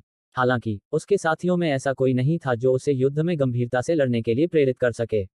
एन नानजिंग ने अपना सिर हिलाया और धीरे धीरे मौके की ओर बढ़ी, और ऐसा करते हुए वह बोली, शैतान भगवान के पंख बहुत ही भयानक हैं क्योंकि यह वास्तव में मुझे घायल करने में सक्षम है। लेकिन मौके, तुम अभी भी काफी कमजोर हो और इसकी असली ताकत को सही मायने में सामने लाने में असमर्थ हो। इसके अलावा ताकत के बाहरी स्रोत केवल इतने ही होंगे क्योंकि बाहरी स्रोतों पर निर्भर होकर आप जो ताकत हासिल करते हैं वह केवल एक पल के लिए ही रहती है। केवल आपके पास जो ताकत है वह सबसे प्रामाणिक है। क्या ऐसा हो सकता है कि आप इस सिद्धांत से अनजान हैं? उन सभी वर्षों पहले शैतान भगवान के पंखों को शैतान भगवान द्वारा नियंत्रित किया जाता था, लेकिन क्या आप मौके इसे अब नियंत्रित कर रहे हैं, या यह आपको नियंत्रित कर रहा है? शैतान भगवान के पंख धीरे धीरे खुले और मौके को प्रकट किया, जिसके मुंह के कोने पर अभी भी ताजा खून की एक धार थी। मौके अभूतपूर्व रूप से शांत था क्योंकि वह एन नानजिंग की बात सुन रहा था। चूंकि उसे शैतान भगवान के पंख विरासत में मिले थे, इसलिए उसने हमेशा सोचा था कि वह मौके वास्तव में इसे नियंत्रित कर रहा है। इसके अलावा वह हमेशा बेहद आश्वस्त रहता था क्योंकि उसके पास यह था, और वह अभी भी आत्मविश्वास से भरा था, भले ही वह एन नानजिंग का सामना करे। हालांकि जब उसने इस पर विचार किया तो उसे एहसास हुआ कि उसका तथाकथित आत्मविश्वास शैतान भगवान के पंखों से आया था। क्या शैतान भगवान के पंखों की ताकत उसकी थी? मौके जवाब था नहीं। वह सिर्फ उसकी ताकत पर निर्भर नहीं था, वह एक बाहरी वस्तु की ताकत पर निर्भर था, और उसने अपना भरोसा उस पर सौंप दिया था। क्या यह शैतान का रास्ता है जिसे मैं मौके तलाश रहा हूं? जब उसने यहां तक सोचा तो मौके ने आत्मा उपहास के साथ हंसा, और फिर उसकी पीठ पर पंख धीरे धीरे पीछे हट गए और अंत में उसके शरीर में प्रवेश कर गए। उसने अपना सिर उठाकर एन नानजिंग को देखा और फिर कहा, एन नानजिंग, मैं मौके हार गया हूं। न केवल मैं ताकत के मामले में हार गया हूं, बल्कि मैं मार्शल डाउ में भी तुमसे हार गया हूं। मैं मौके मार्शल भगवान के रूप में तुम्हारी स्थिति को स्वीकार करता हूं। मैदान के नीचे बैठे दर्शकों में मौत जैसी खामोशी छा गई। मोके ने हार स्वीकार कर ली। वास्तव में यह बहुत आश्चर्यजनक नहीं था, क्योंकि एन नानजिंग की ताकत वास्तव में बहुत भयानक थी। अब उसने जो ताकत दिखाई है, उसके साथ उसके कितने साथी उसे हरा सकते हैं। यांग ये चुप हो गया। हालांकि एन नानजिंग मोके से बात कर रही थी, लेकिन क्या यह उस पर भी लागू नहीं हो सकता था? तलवार डोमेन, तलवार इरादे और प्रबुद्ध तलवार दिल के अलावा और क्या उसका था? यांग ये नेदर घोस्ट फ्लेम और नौवा नर्क कोल्ड गेल प्राकृतिक खजाने थे जिनमें जबरदस्त ताकत थी, लेकिन समस्या यह थी कि क्या वे उसकी अपनी ताकत का हिस्सा नहीं थे? वे नहीं थे। मौके की तरह वह ताकत के बाहरी स्रोतों पर निर्भर था, और जब कोई बाहरी ताकत के दुर्जेय स्रोतों पर निर्भर होता है, तो उसके लिए उन पर निर्भर हो जाना आसान होता है। यह एक तथ्य था, क्योंकि क्या वह यांग ये एक समय में आत्मविश्वास से भरा नहीं था, क्योंकि उसके पास नेदर घोस्ट फ्लेम था। ताकत के बाहरी स्रोतों पर भरोसा करना गलत नहीं था, लेकिन सर्वोच्च प्राथमिकता के क्रम को उल्टने से बचना था, क्योंकि केवल स्वयं द्वारा प्राप्त की गई ताकत ही प्रामाणिक होती है। आखिरकार, चाहे परिस्थितियां कैसी भी हों, हारना असंभव था। अब यांग ये को थोड़ी बहुत समझ आ गई थी कि एन नानजिंग ने स्काई स्प्लिट का इस्तेमाल क्यों नहीं किया, क्योंकि वह स्काई स्प्लिट की ताकत पर निर्भर नहीं रहना चाहती थी। मौके को हार स्वीकार करते हुए सुनने के बाद एन नानजिंग एक पल के लिए वहीं खड़ी रही, और अभी भी बेहद शांत भाव से उसने कहा, डार्क डेविल ड्रैगन की अधूरी आत्मा डेविल गॉड के पंखों के भीतर है। अगर तुम इसे अपनी पूरी ताकत से छोड़ दोगे, तो मैं इसकी ताकत का विरोध नहीं कर पाऊंगी। क्या यह तुम्हारा सबसे बड़ा तुरुप का पत्ता नहीं है? क्या ऐसा हो सकता है कि तुम बस ऐसे ही हार मान लेना चाहते हो? भले ही यह तुम्हें हरा दे, लेकिन मैं, मौके, तुम्हें नहीं हरा सकता, है न? मौके ने कहा, इसके अलावा मेरा दृढ़ विश्वास है कि अगर मैं इसे छोड़ भी दूं और अपनी पूरी ताकत से इसका समर्थन करूं, तो भी यह तुम्हें नहीं हरा सकता। एन नानजिंग, तुम जीत गए हो। हालांकि मार्शल दाओ की ओर जाने वाला रास्ता बहुत लंबा है। तुम अभी आगे चल रहे हो, लेकिन इसका मतलब यह नहीं है कि तुम हमेशा आगे रहोगे। मैं तुम्हें पकड़ लूंगा। मैं इंतजार करूंगी। एन नानजिंग ने धीरे धीरे अपने दाएं हाथ को ढीला किया और उदासीनता से बोली। वह शुरू में उसे मारने का इरादा रखती थी, हालांकि उसने अंत में यह इरादा छोड़ दिया, क्योंकि उसे उम्मीद थी कि वह भविष्य में उसे एक सुखद आश्चर्य दे सकता है। आखिरकार, युवा पीढ़ी में वास्तव में बहुत कम लोग थे जो उसे सुखद आश्चर्यचकित करने की योग्यता रखते थे। मौके धीरे धीरे मैदान से बाहर चला गया और दूसरे शैतान डीपफस के सामने पहुंच गया। उसने थोड़ा झुककर कहा, मुझे माफ कर दो। मैंने सबको निराश कर दिया। शैतानी गहराई वाले चुप हो गए, और उन्होंने मौके को दोष नहीं दिया। आखिरकार, एन नानजिंग वास्तव में बहुत दुर्जेय था। हालांकि वे शैतान जाति की उम्मीदों को लेकर चले गए, और मौके की हार ने दर्शाया कि अनगिनत लोगों की उम्मीदें नष्ट हो गई थीं। जब हम वापस लौटेंगे तो हम अपने साथी शैतान गहराई वालों का सामना कैसे करेंगे? थोड़ी देर बीतने के बाद शैतान के एक जानकार ने अचानक कहा, बड़े भाई, सब ठीक है। भले ही आप पहला पुरस्कार प्राप्त करने में सक्षम नहीं थे, लेकिन जब तक आप जीवित हैं, तब तक सब ठीक है। क्योंकि जब तक आप जीवित हैं, शैतान जाति के लिए अभी भी आशा है। मुझे विश्वास है कि आप निश्चित रूप से हमारी शैतान जाति को उसकी वर्तमान स्थिति से बाहर निकालने में सक्षम होंगे और हमें मनुष्यों की तरह अपना जीवन जीने की अनुमति देंगे। मैं भी यही मानता हूँ। बड़े भाई, भले ही हम सब मर जाएं, लेकिन जब तक आप जीवित हैं, हमारी शैतान जाति के लिए आशा बनी रहेगी। मुझे विश्वास है कि हमारे साथी शैतानी लोग निश्चित रूप से समझेंगे। चाहे कुछ भी हो, हम भाई निश्चित रूप से आपके साथ रहेंगे। भले ही हमें आग के सागर को पार करना पड़े और नरक में भागना पड़े। अभी हम इंसानों से हार गए हैं, लेकिन इसका मतलब यह नहीं है कि हम हमेशा के लिए हार जाएंगे। बड़े भाई, मुझे विश्वास है कि आप भविष्य में उस तथाकथित मार्शल गॉड को जरूर हरा पाएंगे। मौके की आंखें थोड़ी लाल हो गईं जब उसने उनके द्वारा दी गई सांत्वना सुनी। इस बार जब वह प्राचीन युद्ध के मैदान में आया तो उसका उद्देश्य एक था, क्योंकि केवल एक द्वारा प्राप्त कर्म भाग्य ही शैतान जाति के भाग्य को बदलने के लिए पर्याप्त होगा। बेशक, सबसे महत्वपूर्ण बात यह है कि एक प्राप्त करना पूरी शैतान जाति की आत्माओं को जगाने में सक्षम होगा। दुर्भाग्य से, वह हार गया। वह जो शैतान जाति की युवा पीढ़ी की नज़र में सर्वोच्च था, एक इंसान से हार गया। जब मैं शैतान के क्षेत्र में वापस लौटूंगा तो हमारे कितने शैतानी साथी निराश होंगे। अखाड़े में खड़ी एन नानजिंग की नज़र यांग ये और लुओ जू पर पड़ी और उसने कहा, वास्तव में समय बर्बाद करने की कोई ज़रूरत नहीं है। आप दोनों एक साथ मुझसे लड़ सकते हैं। केवल हम तीनों को ही प्रथम स्थान के लिए प्रतिस्पर्धा करने का अधिकार है, इसलिए क्या यह बेहतर नहीं होगा कि हम इसे एक बार में ही हल कर लें? लुओ जू ने धीरे से अपना सिर हिलाया जबकि उसका फिगर अखाड़े में चमक उठा। उसके बाद उसने कहा, तुम बहुत ताकतवर हो और तुम में वाकई वो शब्द बोलने की योग्यता है। हालांकि तुम दोनों के साथ एक पर लड़ने से मेरी मानसिक स्थिति में दोष आ जाएगा। इसलिए भले ही मैं जीत जाऊं, यह तुम्हें मेरा मतलब समझना चाहिए, है न? एन नानजिंग ने थोड़ा सिर हिलाया और कहा, तो हमला करो। लुओ जू ने फिर से अपना सिर हिलाया और कहा, तुमने अभी अभी मौके से लड़ाई की है, इसलिए अब तुमसे लड़ना तुम्हारे साथ अन्याय होगा। मुझे पता है कि तुम्हें परवाह नहीं है, लेकिन मुझे परवाह है। इसलिए जब उन्होंने यहाँ तक बात की तो उन्होंने अखाड़े के नीचे बैठे यांग ये की ओर मुड़कर देखा और कहा, हमें बहुत पहले ही लड़ लेना चाहिए था। दुर्भाग्य से हमें कभी भी उपयुक्त अवसर नहीं मिला। अब हमारे पास एक अवसर है, इसलिए आओ। यांग ये ने सिर हिलाया। वह अखाड़े में चमका और फिर ड्रैगन बोन उसकी मुट्ठी में दिखाई दिया। उसने धीरे से उसे उठाया और लुओ जू की ओर इशारा किया, फिर उसने कहा, तुम सही हो, हमें वास्तव में बहुत पहले ही लड़ लेना चाहिए था। तो चलो अब अपने दिल की इच्छा के अनुसार लड़ें। बेशक। लुओ जू ने एन नानजिंग की ओर देखा और कहा, मैं उससे निपटने के बाद तुमसे लड़ूंगा। यह इस तरह से उचित होगा। तुम क्या सोचते हो? एन नानजिंग ने लुओ जू की ओर देखा और फिर वह उदासीनता से बोली, शायद वह तुम्हारे साथ निपट लेगा। उसकी ताकत पर्याप्त नहीं है। लुओ जू ने हल्के से मुस्कुराया और फिर उसने अपनी हथेली को पलटा, इससे पहले कि उसकी हथेली में बैंगनी बिजली की एक किरण दिखाई देती। इस बैंगनी बिजली को देखकर सभी दर्शकों के चेहरे पर जबरदस्त परिवर्तन आया। एक प्राकृतिक खजाना। यह वास्तव में एक प्राकृतिक खजाना है। दूसरी ओर यांग ये और शी लुओ दोनों ने भौहें सिकोड़ी, क्योंकि यांग ये को आखिरकार पता चल गया कि युआन टोंग को किसने मारा था, जबकि शी लुओ को आखिरकार पता चल गया कि नानगोंग मेंग और ली किंगशुई को किसने मारा था। यांग ये ने मन ही मन सोचा। शी लुओ ने कहा कि नानगोंग मेंग और ली किंगशुई एक रहस्यमय विशेषज्ञ के हाथों मारे गए। अगर मैं गलत नहीं हूं तो शायद वे लुओ जू द्वारा मारे गए होंगे, ठीक वैसे ही जैसे युआन टोंग को मारा गया था। लुओ जू ने यांग ये को देखा और वह उदासीनता से बोला, यह बिजली की विशेषता का एक प्राकृतिक खजाना है और इसे बिजली की विशेषता वाले प्राकृतिक खजानों में छठे स्थान पर रखा गया है। इसे वायलेट क्लाउड लाइटनिंग कहा जाता है। यांग ये, आपके पास भी एक प्राकृतिक खजाना है। चलो देखते हैं कि किसका प्राकृतिक खजाना अधिक मजबूत है। ठीक है। टकराना। यांग यी की हथेली में नीदर घोस्ट फ्लेम चमक उठी और उसने उसे अपनी मुट्ठी में पकड़ते हुए कहा, जैसा आप चाहें। बस ऐसा हुआ कि मैं देखना चाहता हूं कि क्या यह आपकी बिजली है या मेरी लौ जो अधिक मजबूत है। युद्ध भड़कने के कगार पर था। अध्याय 390 बिना पछतावे के प्यार। इस महत्वपूर्ण क्षण में शी लुओ जो अखाड़े के नीचे खड़ा था, अचानक उछलकर ऊपर आ गया और यांग ये के सामने खड़ा हो गया। यांग ये ने थोड़ा सा मुंह बनाया और बोलने ही वाला था कि शी लुओ ने पहले बोल दिया, उसे मेरे पास छोड़ दो। यांग ये दंग रह गया और फिर उसने कहा, क्या यह नानगोंग मेंग की वजह से है? शी लुओ ने सिर हिलाया। यांग ये ने कहा, नानगोंग मेंग और ली किंगशुई की तुलना में आपकी ताकत कैसी है?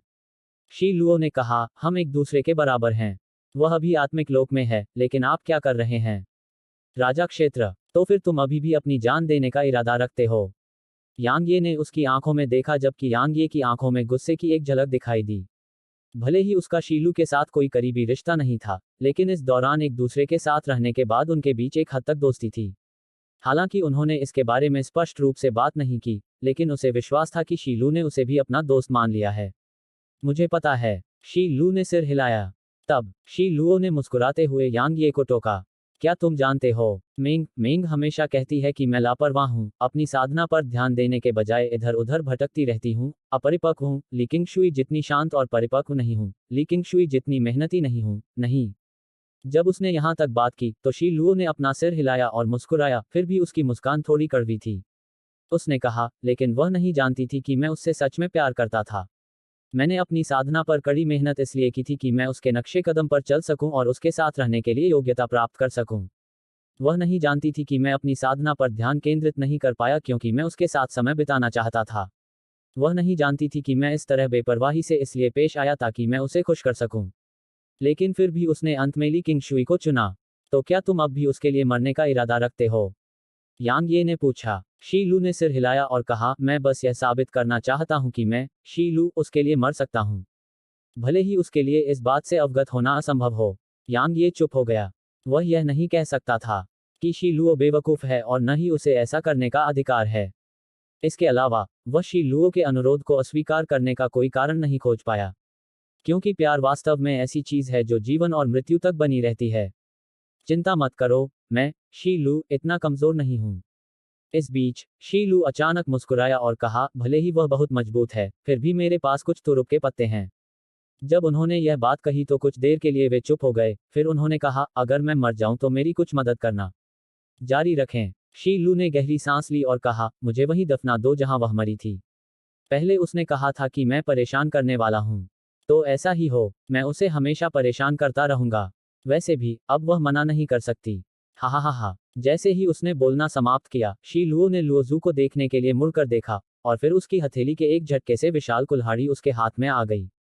उसके बाद उसके भीतर की गहन ऊर्जा विस्फोटक रूप से उभरी और उसने उसे सीधे लुओजू की ओर घुमाया। लुओजू ने अपना सिर हिलाया और कहा, मुझे सच में समझ नहीं आ रहा है कि तुम इतने मूर्ख क्यों हो। क्या वाकई उस औरत के लिए मरना उचित है जो तुमसे प्यार नहीं करती? आखिरकार, जीवन बहुत कीमती है और मरते ही यह चला जाएगा। बकवास बंद करो, शी लुओ ने गुस्से से दहाड़ते हुए कहा, जैसे ही उसका चेहरा चमका और वह तुरंत लुओजू के सामने आ गया। उसके हाथ में मौजूद विशाल कुल्हाड़ी ने जोर से काटते हुए एक तेज सीटी की आवाज निकाली। बहुत कमजोर। लुओजू ने अपनी उंगली को थोड़ा हिलाया, और फिर शी लू की विशाल कुल्हाड़ी एक अजीब सी ताकत से तुरंत उड़ गई। दूसरी ओर, लुओजू ने आगे बढ़कर शीलू की छाती पर एक मुक्का मारा, जिससे शीलू के मुंह से खून की एक बूंद निकली और उसका शरीर उड़ गया। नानजिंग ने अपना सिर हल्का सा हिलाया और फिर उसने अपनी आंखें बंद कर लीं। दर्शक चुप रहे। उन सभी ने समझ लिया था कि शीलुओ लुओजू के मुकाबले में बिल्कुल भी नहीं है। अगर वे साधना के एक ही क्षेत्र में होते तो शायद शीलुओ के पास थोड़ा मौका होता। हालांकि लुओजू अब एक आध्यात्मिक क्षेत्र में गहरा था और उनके बीच का अंतर स्वर्ग और पृथ्वी के बीच के अंतर जैसा था। इसलिए शी लुओ बस मौत की तलाश में था। थोड़ी देर बाद शी लुओ धीरे से खड़ा हुआ और वह अभी सीधा खड़ा हुआ ही था कि उसके होठों के बीच से एक बार फिर ताज़ा खून की धार फूट पड़ी। शी लुओ ने अपने मुंह के कोने पर लगे खून को पोंछा, इससे पहले कि उसकी आंखों में एक क्रूर भाव चमक उठे। उसने अपनी हथेली को पलटा और फिर उसके हाथ में 3-5 इंच लंबी सुनहरी सुइयां दिखाई दी। शी लुओ की आंखों में एक दृढ़ निश्चयी भाव चमक उठा जब उसने उन्हें देखा, और फिर उसने एक एक गोली अपने माथे के बीचों बीच और दोनों कनपट्टियों में ठूंस ली। टकराना। शी लुओ के भीतर से एक भयानक आभा विस्फोटक रूप से उभरी। यह आभा किसी आत्मा क्षेत्र विशेषज्ञ की आभा से कम नहीं थी, बल्कि उससे थोड़ी बेहतर भी थी। तुमने एक गुप्त तकनीक के साथ बलपूर्वक अपनी साधना में सुधार किया। लुओजू ने अपना सिर हिलाया और कहा, ऐसा लगता है कि तुम वास्तव में मृत्यु चाहते हो क्योंकि तुमने वास्तव में ऐसी गुप्त तकनीक का उपयोग किया जो तुम्हारी नींव को नुकसान पहुंचाएगी। दुर्भाग्य से, क्या तुम्हें लगता है कि तुम वास्तव में उस महिला से बदला ले सकते हो जिसे तुम प्यार करते हो? कितना हास्यास्पद है। तुम सच में बकवास करते हो। शी लुओ ने गुस्से से चिल्लाते हुए कहा। जैसे ही उसका चेहरा चमक उठा, उसने तुरंत हवा में कुल्हाड़ी मारी और लुओजू के सिर की ओर वार किया। यह वार बिजली की तरह तेज था और इसके पीछे की ताकत पहले से 10 गुना ज्यादा थी। लुओजू के मुंह के कोनों पर तिरस्कार की एक झलक उभरी, जब बिजली की वह किरण अचानक उसकी हथेली से फूट पड़ी। एक पल में, उसके चारों ओर 10 मीटर से ज्यादा का क्षेत्र बैंगनी बिजली से घिर गया था। यांग ये का दिल सिकुड़ गया। थोड़ी देर बाद, उसने एक गहरी सांस ली और ड्रैगन बोन पर अपनी पकड़ मजबूत कर ली, और उसकी वध तलवार की मंशा धीरे धीरे उसके भीतर से बाहर निकल गई। मौके ने अपना सिर थोड़ा हिलाया। यह आदमी, शी लुओ, बहुत ताकतवर है, लेकिन उसके और लुओजू के बीच का अंतर बहुत बड़ा है। खासकर तब जब लुओजू ने स्पष्ट रूप से पीछे नहीं हटे और हमला करने पर तुरंत उस प्राकृतिक खजाने का इस्तेमाल किया। यह आदमी, शी लुओ, उसका विरोध कैसे कर सकता था? थोड़ी देर बाद बिजली बिखर गई और फिर अखाड़े में एक जली हुई लाश दिखाई दी। बाकी दो की तुलना में तुम थोड़े ज्यादा ताकतवर थे। दुर्भाग्य से, मेरी राय में तुम अभी भी बहुत कमजोर हो।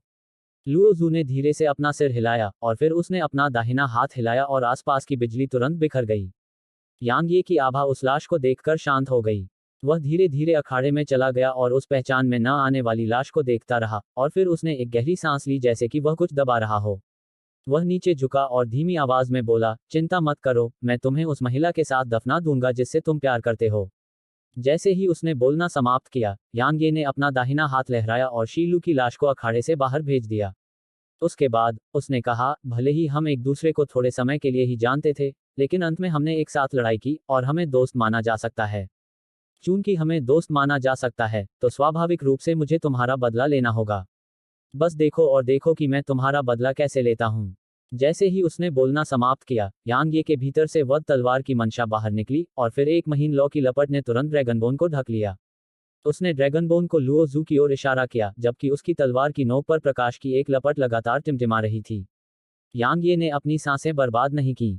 उसने तेजी से अपना दाहिना पैर जमीन पर पटका और फिर पूरा अखाड़ा हिंसक रूप से कांप उठा। उसने जमीन से आने वाली जबरदस्त जवाबी ताकत पर भरोसा किया और हवा में तेजी से आगे बढ़कर लुओजू के सामने पहुंच गया, और फिर उसने तेजी से ड्रैगनबोन को आगे की ओर धकेल दिया। झंकार। एक विशाल काले ब्रश की नोक यांग यी की तलवार की नोक से टकराई। कुछ पल की खामोशी के बाद एक बहुत बड़ा धमाका हुआ और वे दोनों अलग हो गए।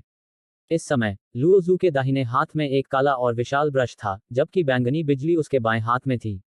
जब नानजिंग ने वह काला और विशाल ब्रश देखा तो उसकी भौहें थोड़ी सिकुड़ गईं और उसे लगा जैसे उसने उसे कहीं देखा हो।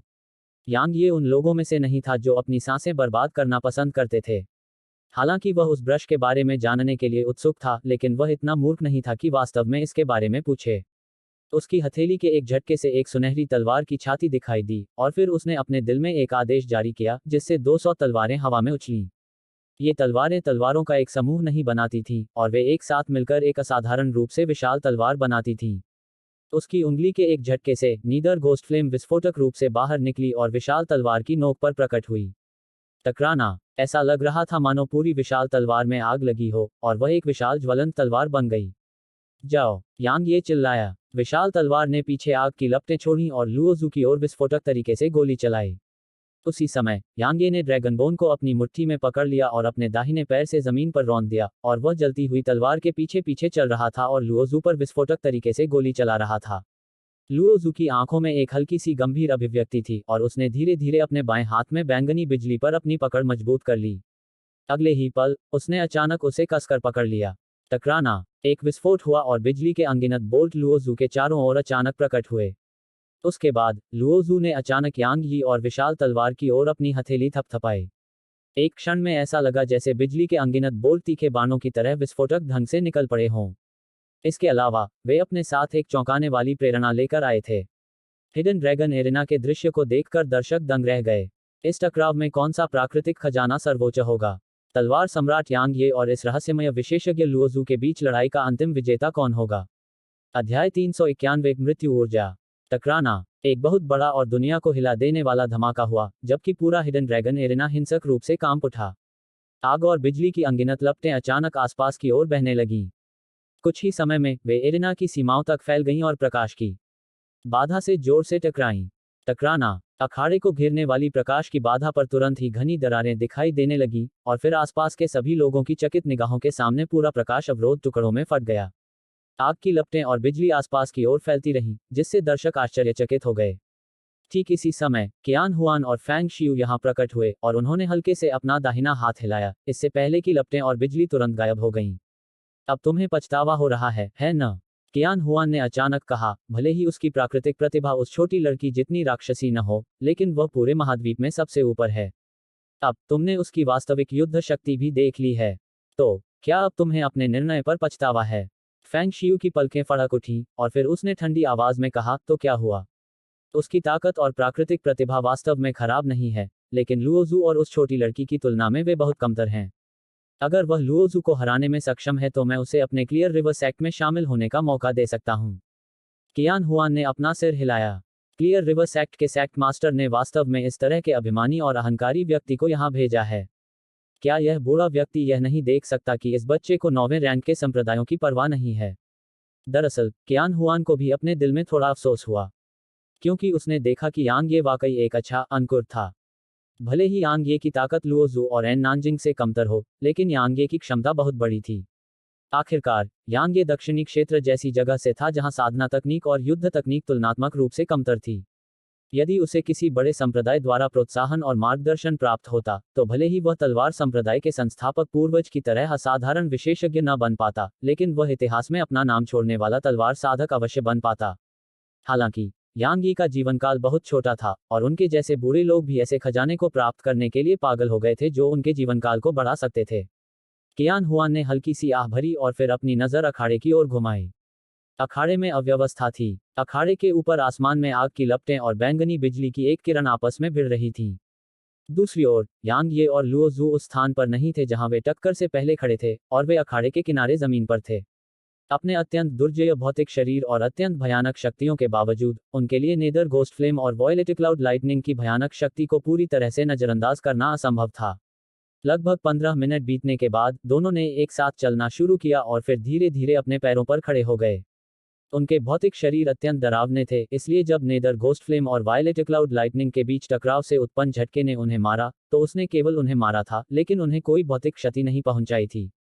स्विश। ठीक इसी समय हवा के फटने की आवाज गूंजी, और फिर अचानक लुओजू की छाती पर लाल रंग का निशान दिखाई दिया। आसपास के दर्शक यह दृश्य देखकर दंग रह गए, लेकिन यांग ये ने इसके बजाय भौहें सिकोड़ लीं। अभी अभी खड़े होने के बाद उसने तलवार नियंत्रण तकनीक का उपयोग करके छिपी हुई तलवार को नियंत्रित किया और लुओजू पर हमला किया। उसका हमला सफल रहा, लेकिन लुओजू की छाती के सामने की त्वचा को छेदने के बाद यह वास्तव में 1 इंच भी आगे नहीं बढ़ पाए। जैसे ही उसने अपनी छाती पर लाल रंग के उस निशान को देखा, लुओजू के शांत चेहरे पर एक क्रूर भाव की झलक तुरंत दिखाई दी। उसने अपने दाहिने हाथ से इशारा किया और बैंगनी बादल की बिजली तुरंत बिजली के एक बोल्ट में बदल गई जो उसके सिर में जा लगी। एक पल में उसके चारों ओर बिजली के तार दिखाई दिए और फिर उसने चिल्लाते हुए यांग ये की दिशा में अपनी दाहिनी मुट्ठी आगे की ओर पटक दी। यह ऐसा था जैसे बैंगनी रंग की बिजली का एक विशाल अजगर लुओजू के भीतर से हिंसक रूप से निकला और यह एक भयानक आभा लेकर यांग ये की ओर हिंसक रूप से चला। यांग ये ने जब यह देखा तो उसने लापरवाही से काम करने की हिम्मत नहीं की। उसने अपने दिल में एक आदेश जारी किया और फिर नेदर घोस्ट फ्लेम उसके सामने प्रकट होने के लिए चमक उठी। उसके बाद उसके एक और आदेश के साथ नेदर घोस्ट फ्लेम फट गया और यह ज्वाला की एक लहर में बदल गया जो बैंगनी बिजली की ओर बह गई। टकराना। वे आपस में टकराए और फिर एक और बड़ा विस्फोट हुआ। ठीक इसी समय यांग ये अचानक मौके पर गायब हो गया और जब वह फिर से प्रकट हुआ तो वह पहले से ही लुओजू के पीछे था। ड्रैगनबोन के लुओजू की गर्दन पर पहुंचने पर एक ठंडी चमक चमक उठी। हालांकि उसकी तलवार की नोक लुओजू की त्वचा के संपर्क में भी नहीं आई थी कि अचानक बिजली की एक किरण यांगे पर फट पड़ी, जिससे यांगे 15 मीटर दूर जाकर तुरंत उड़ गया। यांगे की आंखें थोड़ी सिकुड़ गईं, जबकि वह लुओजू को देख रहा था जो बिजली के जाल में ढका हुआ लग रहा था। वायलेट क्लाउड लाइटनिंग को नियंत्रित करने की उसकी क्षमता नेदर घोस्ट फ्लेम को नियंत्रित करने की मेरी क्षमता से कहीं ज्यादा है। यांग ये कहने की जरूरत नहीं है, मैंने वास्तव में अतीत में आपको कम करके आंका था। मैंने शुरू में सोचा था कि वायलेट क्लाउड लाइटनिंग आपसे निपटने के लिए पर्याप्त होगी, लेकिन मैं गलत था। चिंता मत करो, मैं अब से आपको कम नहीं आंकूंगा। लुओजू धीरे धीरे यांग ये की ओर चला गया। जब वह आगे बढ़ा तो उसके चारों ओर बिजली की महीन चमक लगातार चमक रही थी और उसकी भव्य आभा एक बिजली के देवता की तरह चौंकाने वाली थी जो दुनिया में उतर आया था। लुओजू यांग ये से 30 मीटर दूर पहुंचकर रुक गया। कुछ देर की खामोशी के बाद लुओजू का आकार अचानक विस्फोटक ढंग से आगे बढ़ा। वह बिजली के एक बोल्ट की तरह था जो तुरंत यांग ये के सामने आ गया। यांग ये ने भौहें सिकोड़ी और अपनी तलवार पर अपनी पकड़ मजबूत कर ली। वह हमला करने ही वाला था कि लुओजू की आंखों में एक क्रूर भाव की झलक दिखाई दी और फिर लुओजू ने कहा, विस्फोट। जैसे ही उसने यह कहा, बिजली का एक जाल तुरंत लुओजू के भीतर से आगे बढ़ा और यांग ये और उसे घेर लिया। यांग ये ने ड्रैगनबोन को अपनी मुट्ठी में पकड़ रखा था, जबकि वह बिजली के जाल में खड़ा था और उसकी आभा सीमा तक संघनित हो गई थी। वह अपनी तलवार के एक झटके से जाल को नष्ट करने ही वाला था कि अचानक लुओजू के भीतर से अत्यंत काली ऊर्जा की एक किरण बाहर निकली। काली ऊर्जा बहुत तेजी से आगे बढ़ी और यह तुरंत यांग ये के शरीर में प्रवेश कर गई। यांग ये की पुतलियां सिकुड़ गईं और उसका शरीर उसी समय अकड़ गया। उसी समय उसके हाथ, गर्दन और चेहरा तुरंत काला हो गया।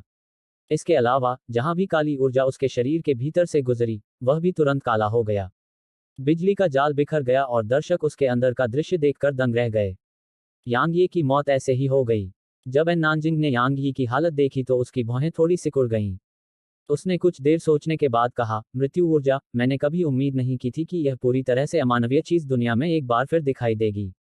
जैसे ही उसने बोलना समाप्त किया, पहली बार उसकी आंखों में एक गंभीर भाव की झलक दिखाई दी।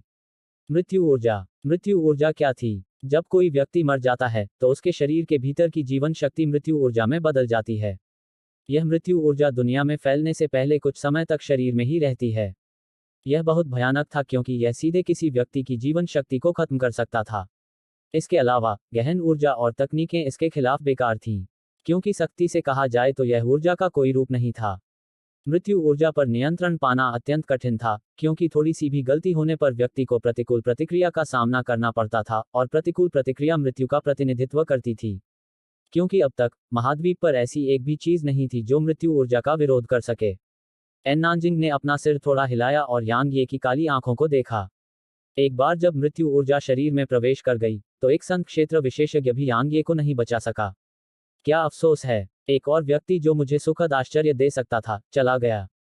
फेंग शियू ने ठंडी आवाज में कहा, एक बार मृत्यु ऊर्जा उसके शरीर में प्रवेश कर गई तो उसे बचाना हमारे लिए भी असंभव है। यह भी अच्छा है, किसी भी मामले में वह लंबे समय तक जीवित नहीं रह पाएगा।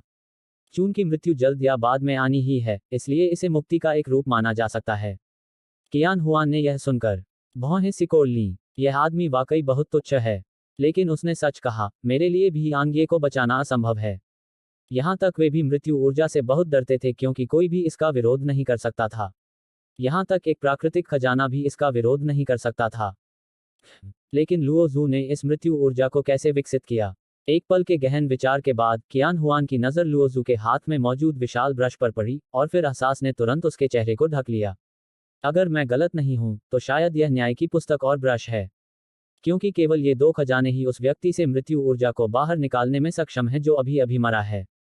लेकिन वे लुओ जू के हाथों में कैसे आए? आखिरकार वे उन सभी वर्षों पहले नर्क के भगवान द्वारा उपयोग किए जाने वाले प्राथमिक खजाने थे। लुओ जू ने यांग यी की तरफ उदासीनता से देखा और फिर उसने अपनी हथेली पलटी और न्याय की पुस्तक वहां दिखाई दी। उसने इसे दूसरे पृष्ठ पर खोला और यांग यी शब्द दूसरे पृष्ठ की पहली पंक्ति पर थे। लुओ जू ने न्याय की पुस्तक को यांग यी के नाम की ओर नीचे ले जाने में संकोच नहीं किया। अध्याय 392 इलाज का खर्च। ठीक इसी समय एक अप्रत्याशित घटना घटी। यांग ये की गहरी काली आंखों की गहराई से अचानक बैंगनी रोशनी की एक किरण चमकी और फिर यांग ये का शरीर अचानक सामान्य हो गया। उसी समय उसकी आकृति मौके पर ही गायब हो गई और लुओ जू के सामने आ गई, जो यांग ये का नाम न्याय की पुस्तक से मिटाने ही वाला था। और फिर एक प्रकाश की किरण चमकी और उसकी तलवार सीधे लुओ जू के गले की ओर चली गई। लुओ जू के हाव भाव हिंसक रूप से बदल गए और उसकी आंखों में आश्चर्य की झलक थी। वह इसलिए आश्चर्यचकित नहीं था क्योंकि यांग ये की तलवार उसके गले के सामने आ गई थी, वह इसलिए आश्चर्यचकित था क्योंकि यांग ये पूरी तरह से ठीक था। यांग ये को पहले भी उसकी मृत्यु ऊर्जा ने घायल किया था, लेकिन उस समय उसने केवल एक अंश का ही उपयोग किया था और यह भी शुद्ध नहीं था। लेकिन अब उसने अपनी सारी मृत्यु ऊर्जा का उपयोग कर लिया था और उसे दृढ़ विश्वास था कि एक शीर्ष आत्मा क्षेत्र विशेषज्ञ भी निश्चित रूप से इससे मर जाएगा। फिर भी अब यांग ये पूरी तरह से ठीक था। यांग ये स्वाभाविक रूप से ठीक था। मृत्यु ऊर्जा वास्तव में बहुत भयानक थी, लेकिन क्या यह उस छोटे भंवर की तरह भयानक हो सकती है जो उसके पास था? मृत्यु ऊर्जा के उसके शरीर में प्रवेश करते ही छोटे भंवर ने हल्की बैंगनी गहन ऊर्जा उत्सर्जित की थी, और जैसे ही मृत्यु ऊर्जा हल्की बैंगनी गहन ऊर्जा के संपर्क में आई, मृत्यु ऊर्जा बर्फ की तरह थी जो उबलते तेल में तुरंत पिघल गई। यांग ये भी बहुत हैरान था, क्योंकि जब काली ऊर्जा लुओ जू ने उसकी हल्की बैंगनी गहन ऊर्जा का सामना किया तो यह बस ऐसा था जैसे काली ऊर्जा ने अपने अभिशाप का सामना किया हो और वह बिल्कुल भी विरोध नहीं कर सकती थी। हालांकि यह सब कुछ ऐसा नहीं था जिसके बारे में उसे अभी सोचना चाहिए। महत्वपूर्ण मामला उस आदमी से निपटना था जिसने शीलू को मार डाला। बेशक भले ही शीलू न होता, फिर भी वह लुजू को मार देता क्योंकि उनके बीच दुश्मनी बहुत पहले ही बन चुकी थी। झनकार। यांग ये ने लुओ जू को आश्चर्यचकित करने में सफलता प्राप्त की और आसपास के सभी दर्शकों ने देखा कि कैसे उसकी तलवार ने लुओ जू के गले पर वार किया। हालांकि ऐसा लग रहा था जैसे उसने कठोर लोहे पर वार किया हो और धातु के टकराने की आवाज गूंज रही थी। यांग ये ने भौहें सिकोड़ी। जब उसने अपनी निगाहें केंद्रित की तो उसने देखा कि लुओ जू की गर्दन पर अचानक सुनहरे रंग की परत उभर आई थी। ठीक इसी समय लुओ जू ने यांग ये की तलवार पकड़ने के लिए अपना हाथ बढ़ाया और कहा, मेरा भौतिक शरीर मौके से भी अधिक शक्तिशाली है। एन नानजिंग के अलावा एक साल दायरे के नीचे और कौन है जो मेरे शरीर की सुरक्षा को भेदने में सक्षम है? क्या ऐसा है? यांग यी के मुंह के कोनों पर एक क्रूर अभिव्यक्ति उभरी और फिर उसने अपनी तलवार डोमेन का उपयोग किया। अगले ही पल लुओ जू की पुतलियां सिकुड़ गईं और उसकी आंखें सदमे और विस्मय से भर गईं। वह पीछे हटना चाहता था लेकिन तब तक बहुत देर हो चुकी थी और दर्शकों ने एक फुफकार सुनी जब यांग ये के हाथ में तलवार लुओ जू के गले में घुस गई। यांग ये ने अपनी तलवार निकाली और ताज़ा खून की धारा फूट पड़ी। चुना हुआ एक। इस बीच कुछ सौ नकाबपोश आकृतियां अचानक अखाड़े के नीचे से दयनीय रूप से चिल्लाईं और फिर वे छिपे हुए ड्रैगन अखाड़े की ओर दौड़ पड़े। हालांकि वे अखाड़े में पहुंचे भी नहीं थे कि तेज हवा के झोंके ने उन्हें उड़ा दिया। लुओ जू अभी तक मरा नहीं था। वह यांग ये को घूरता रहा और कुछ कहना चाहता था, लेकिन उसके गले से लगातार खून बह रहा था, इसलिए वह कुछ भी नहीं कह पाया। जब उसने देखा कि लुओ जू अभी मरा नहीं है, यांग ये लुओ जू की जान लेने ही वाला था कि तभी वायलेट क्लाउड लाइटनिंग अचानक यांग ये की ओर बढ़ी। यांग ये ने जब यह देखा तो ठहाके लगाकर हंसा और उसका चेहरा चमक उठा और वह तुरंत उसके सामने आ गया, इससे पहले कि वह अपना हाथ बढ़ाकर उसे अपनी हथेली में पकड़ लेता। एक पल में उसमें से तेज बिजली निकली और यांग ये का पूरा शरीर हिंसक रूप से कांप उठा और उसके रोंगटे खड़े हो गए। यांग ये की आंखों में पागलपन की एक झलक दिखाई दी और फिर उसने अपना मुंह खोला और सीधे उसे अपने मुंह में डाल लिया और निगल लिया। यांग ये स्वाभाविक रूप से अभी इसे वश में नहीं करने वाला था। वह इस हद तक दुर्जय नहीं था। उसने बस इसे छोटे भंवर में रखा है। बेशक वह सिर्फ एक कोशिश कर रहा था। हालांकि ऐसा करना बेहद खतरनाक था, फिर भी वह इसे पाने का मौका नहीं चूकना चाहता था। सबसे महत्वपूर्ण बात, उसे छोटे भंवर की क्षमता पर पूरा भरोसा था। निश्चित रूप से, बैंगनी बादल बिजली जो कुछ क्षण पहले बैंगनी थी, उस छोटे भंवर में प्रवेश करते ही तुरंत शांत हो गई थी, और वह उस छोटे भंवर में व्याकुलता से घूमने लगी। यांग यी इस दृश्य को देखकर प्रसन्न हुआ और राहत की सांस ली। दर्शक हैरान रह गए। यांग ये ने उस भयानक प्राकृतिक खजाने को ऐसे ही निगल लिया। उसने बस निगल लिया। यह एक प्राकृतिक खजाना है। यहाँ तक कियान हुआन और फैंग शियू भी इस समय भौहें सिकोड़ रहे थे और उनकी आंखों में हैरानी और उलझन के भाव थे। यांग ये ने यह कैसे हासिल किया? यांग ये ने दर्शकों की हैरान निगाहों की परवाह न करते हुए लुओजू को देखा जो मरा नहीं था और कहा, तुम अब मर सकते हो। जैसे ही उसने बोलना समाप्त किया, यांग ये हमला करने वाला था। लेकिन ठीक इसी समय एक सफेद बालों वाली बूढ़ी औरत लुओजू के सामने आ गई। यांग ये की पुतलियां सिकुड़ गईं क्योंकि उसने वास्तव में ध्यान नहीं दिया था कि वह यहाँ कैसे आई थी। इस बूढ़ी औरत की ताकत बिल्कुल कियान हुआन और फैंग शियू के बराबर है। उसकी आंखों में दर्द की एक झलक उभरी जब उसने लुओजू को देखा जिसके गले से अभी भी खून बह रहा था। उसने अपनी उंगली हिलाई और हरे रंग की रोशनी की एक किरण लुओजू के शरीर में प्रवेश कर गई। एक पल में लुओजू के गले पर लगी चोटें धीरे धीरे ठीक हो गईं। बूढ़ी औरत लुओजू के पास गई और फिर उसने अपना हाथ बढ़ाकर उसका सिर सहलाया और फिर बोली, मैंने तुमसे कहा था कि दुश्मन का सामना करते समय तुम्हें कभी भी लापरवाह नहीं होना चाहिए, लेकिन तुमने हमेशा सुनने से इनकार कर दिया। तुम्हें लगता था कि तुम अपने साथियों के बीच अजेय हो। अब तुम्हें नुकसान उठाना पड़ा है। जैसे ही उसने बोलना समाप्त किया, उसने अपनी हथेली से थोड़ा बल लगाया और फिर लुओजू की आंखें तुरंत बंद हो गईं। बूढ़ी औरत ने यांग ये को देखने के लिए पलट कर देखा। उसने उसे परखा और कहा, बुरा नहीं है, जैसा कि तलवार सम्राट से उम्मीद की जाती है। इतनी कम उम्र में ही तलवार दाव में इतनी उपलब्धियां आपके पास हैं।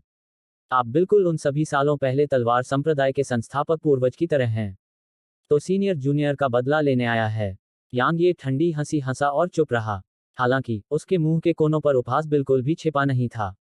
इस बीच कियान हुआन भी अखाड़े में आ गया था। उसने यांग ये को एक जटिल भाव से देखा और अपने दिल में हल्की आह भरी। उसके बाद उसने बूढ़ी औरत को देखा और कहा, आप हाफ डेमन रेस की सीनियर लुओरोंग हैं, है ना? बूढ़ी औरत ने हल्के से सिर हिलाया और फिर उसके झुर्रियों वाले चेहरे पर एक हल्की सी मुस्कान उभरी जब उसने कहा, मैंने कभी नहीं सोचा था कि इंसानों में से कोई मुझे पहचान लेगा, क्योंकि मैं कुछ 100 साल एकांत में रही हूँ। इसके अलावा तुम भी सम्राट के दायरे में कदम रख चुकी हो, इसलिए तुम्हें खुद को जूनियर मानने की कोई जरूरत नहीं है। ये शब्द सुनकर कियान हुआन की आंखों में एक कड़वाहट भरी अभिव्यक्ति उभरी। यह मूल रूप से उसका एक अनुमान मात्र था और उसने उम्मीद नहीं की थी कि वह वास्तव में वह सर्वोच्च विशेषज्ञ होगी जिसने 1000 साल पहले केंद्रीय क्षेत्र को झकझोर दिया था। भले ही वे दोनों सम्राट क्षेत्र के विशेषज्ञ थे, कियान हुआन को स्पष्ट रूप से पता था कि वह उसके मुकाबले में कहीं नहीं था।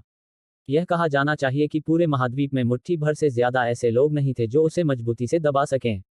आखिरकार इस बूढ़ी औरत ने अतीत में 3 मोनार्क रियल्म विशेषज्ञों को मार डाला था। वह सचमुच एक बूढ़ी राक्षसी थी। अगर यह संभव था तो वह वास्तव में उसके साथ दुश्मनी करने के लिए तैयार नहीं था। दुर्भाग्य से उसने सार्वजनिक रूप से नियमों का उल्लंघन किया था। इसलिए अगर वह इसके बारे में कुछ नहीं कहता तो यह उसकी और उसके संप्रदाय की प्रतिष्ठा को नुकसान पहुंचाएगा। वह इस तरह से अपनी प्रतिष्ठा खोने का जोखिम नहीं उठा सकता था। कियान हुआन ने अपना सिर हिलाया और कहा, वरिष्ठ लुओ, आपको हिडन ड्रैगन रैंकिंग के नियमों के बारे में पता होना चाहिए। ऐसा करना उन नियमों का उल्लंघन है। बूढ़ी औरत ने सिर हिलाया और कहा, लेकिन वह मेरा पोता है। मैं उसे मरते हुए यूं ही नहीं देख सकती। जैसे ही उसने बोलना समाप्त किया, उसने यांग ये को देखा और कहा, इस बार उसे छोड़ देना कैसा रहेगा? जब तक आप उसे नहीं मारते, तब तक उसे बचाना नियमों का उल्लंघन नहीं होगा। इस तरह हर कोई खुश रहेगा। ठीक है। जब उसने यह सुना तो कियान हुआन ने यांग ये को भी देखा। वह गलत नहीं थी। अगर यांग ये लुओजू को छोड़ने के लिए सहमत हो जाती तो वह उसे बचाकर नियमों का उल्लंघन नहीं करती। भले ही उसने पहले ही नियम तोड़ दिए हों, लेकिन उसके बारे में कुछ नहीं किया जा सकता था। आखिरकार उसकी ताकत सभी के लिए स्पष्ट थी, जबकि यांग ये के पास किसी विशेषज्ञ का समर्थन नहीं था। यांग ये नीचे की ओर देख रहा था, जबकि उनके दिलों में लगातार भयानक हत्या की भावना उमड़ रही थी। हालांकि वह ऐसे बोल रही थी जैसे कि वह उससे इस बारे में चर्चा कर रही हो, लेकिन यांग ये इस सब के पीछे छिपे धमकी भरे लहजे को कैसे नहीं समझ पाया। हर कोई खुश होगा, आप सभी खुश होंगे, लेकिन मेरा क्या? शी लू का क्या? हमारी खुशी का क्या? यांग ये ने अपने दिल में बढ़ती हत्या की भावना को बलपूर्वक दबा दिया और फिर उसने अपना सिर उठाकर बूढ़ी औरत को देखा और फिर मुस्कुराया। सीनियर बिल्कुल सही कह रहे हैं, लेकिन जूनियर ने आपके पोते से इतने लंबे समय तक लड़ाई की और मैं कम से कम 100 चोटों से घिरा हुआ हूँ। सीनियर को कम से कम मेरे इलाज का खर्च तो उठाना चाहिए, है ना? इस तरह से हर कोई वास्तव में खुश होगा। आप क्या सोचते हैं, सीनियर? ये शब्द बोलने के बाद यांग ये को अपने दिल में बेबसी की एक बहुत ही प्रबल भावना महसूस हुई। अगर यह संभव होता तो वह अपनी तलवार के एक ही झटके से उन दोनों को मार डालना चाहता। दुर्भाग्य से उसके पास ऐसा करने की ताकत नहीं थी। तलवार साधक झुकने के बजाय टूटना पसंद करेगा, लेकिन यह मौके पर निर्भर करता है। अगर वह अब झुकने के बजाय टूट जाता तो वह सचमुच मर जाता, क्योंकि बूढ़ी औरत के लिए उसे मारना बेहद आसान था। जहां तक हिडन ड्रैगन रैंकिंग के नियमों की बात है, यांग ये इसके प्रति पूरी तरह से तिरस्कार से भरा हुआ था। आखिरकार बूढ़ी औरत ने पहले ही नियमों को स्पष्ट रूप से तोड़ दिया था, लेकिन कियान हुआन ने उसके खिलाफ जबरदस्ती करने की हिम्मत भी नहीं की। यांग यी की बात सुनकर कियान हुआन की आंखों में प्रशंसा की झलक उभरी और उसने खुद से कहा, कम से कम वह बड़े मुद्दों को तो देख पा रहा है। उसी समय उसने अपने दिल में राहत की सांस ली। आखिरकार अगर यांग यी ने समझौता करने से इनकार कर दिया तो वह मुसीबत में पड़ जाएगा। यह सुनकर बुढ़िया के हाथ जो उसकी लंबी आस्तीन के नीचे छिपे थे धीरे धीरे ढीले पड़ गए और फिर वह बोली, इलाज का खर्च जरूर जरूर। हेलो दोस्तों, आप सभी लोगों से एक रिक्वेस्ट है कि कृपया MP स्टोरी बॉय चैनल को सब्सक्राइब करें और वीडियो को लाइक करें। कमेंट करना मत भूलिए। धन्यवाद।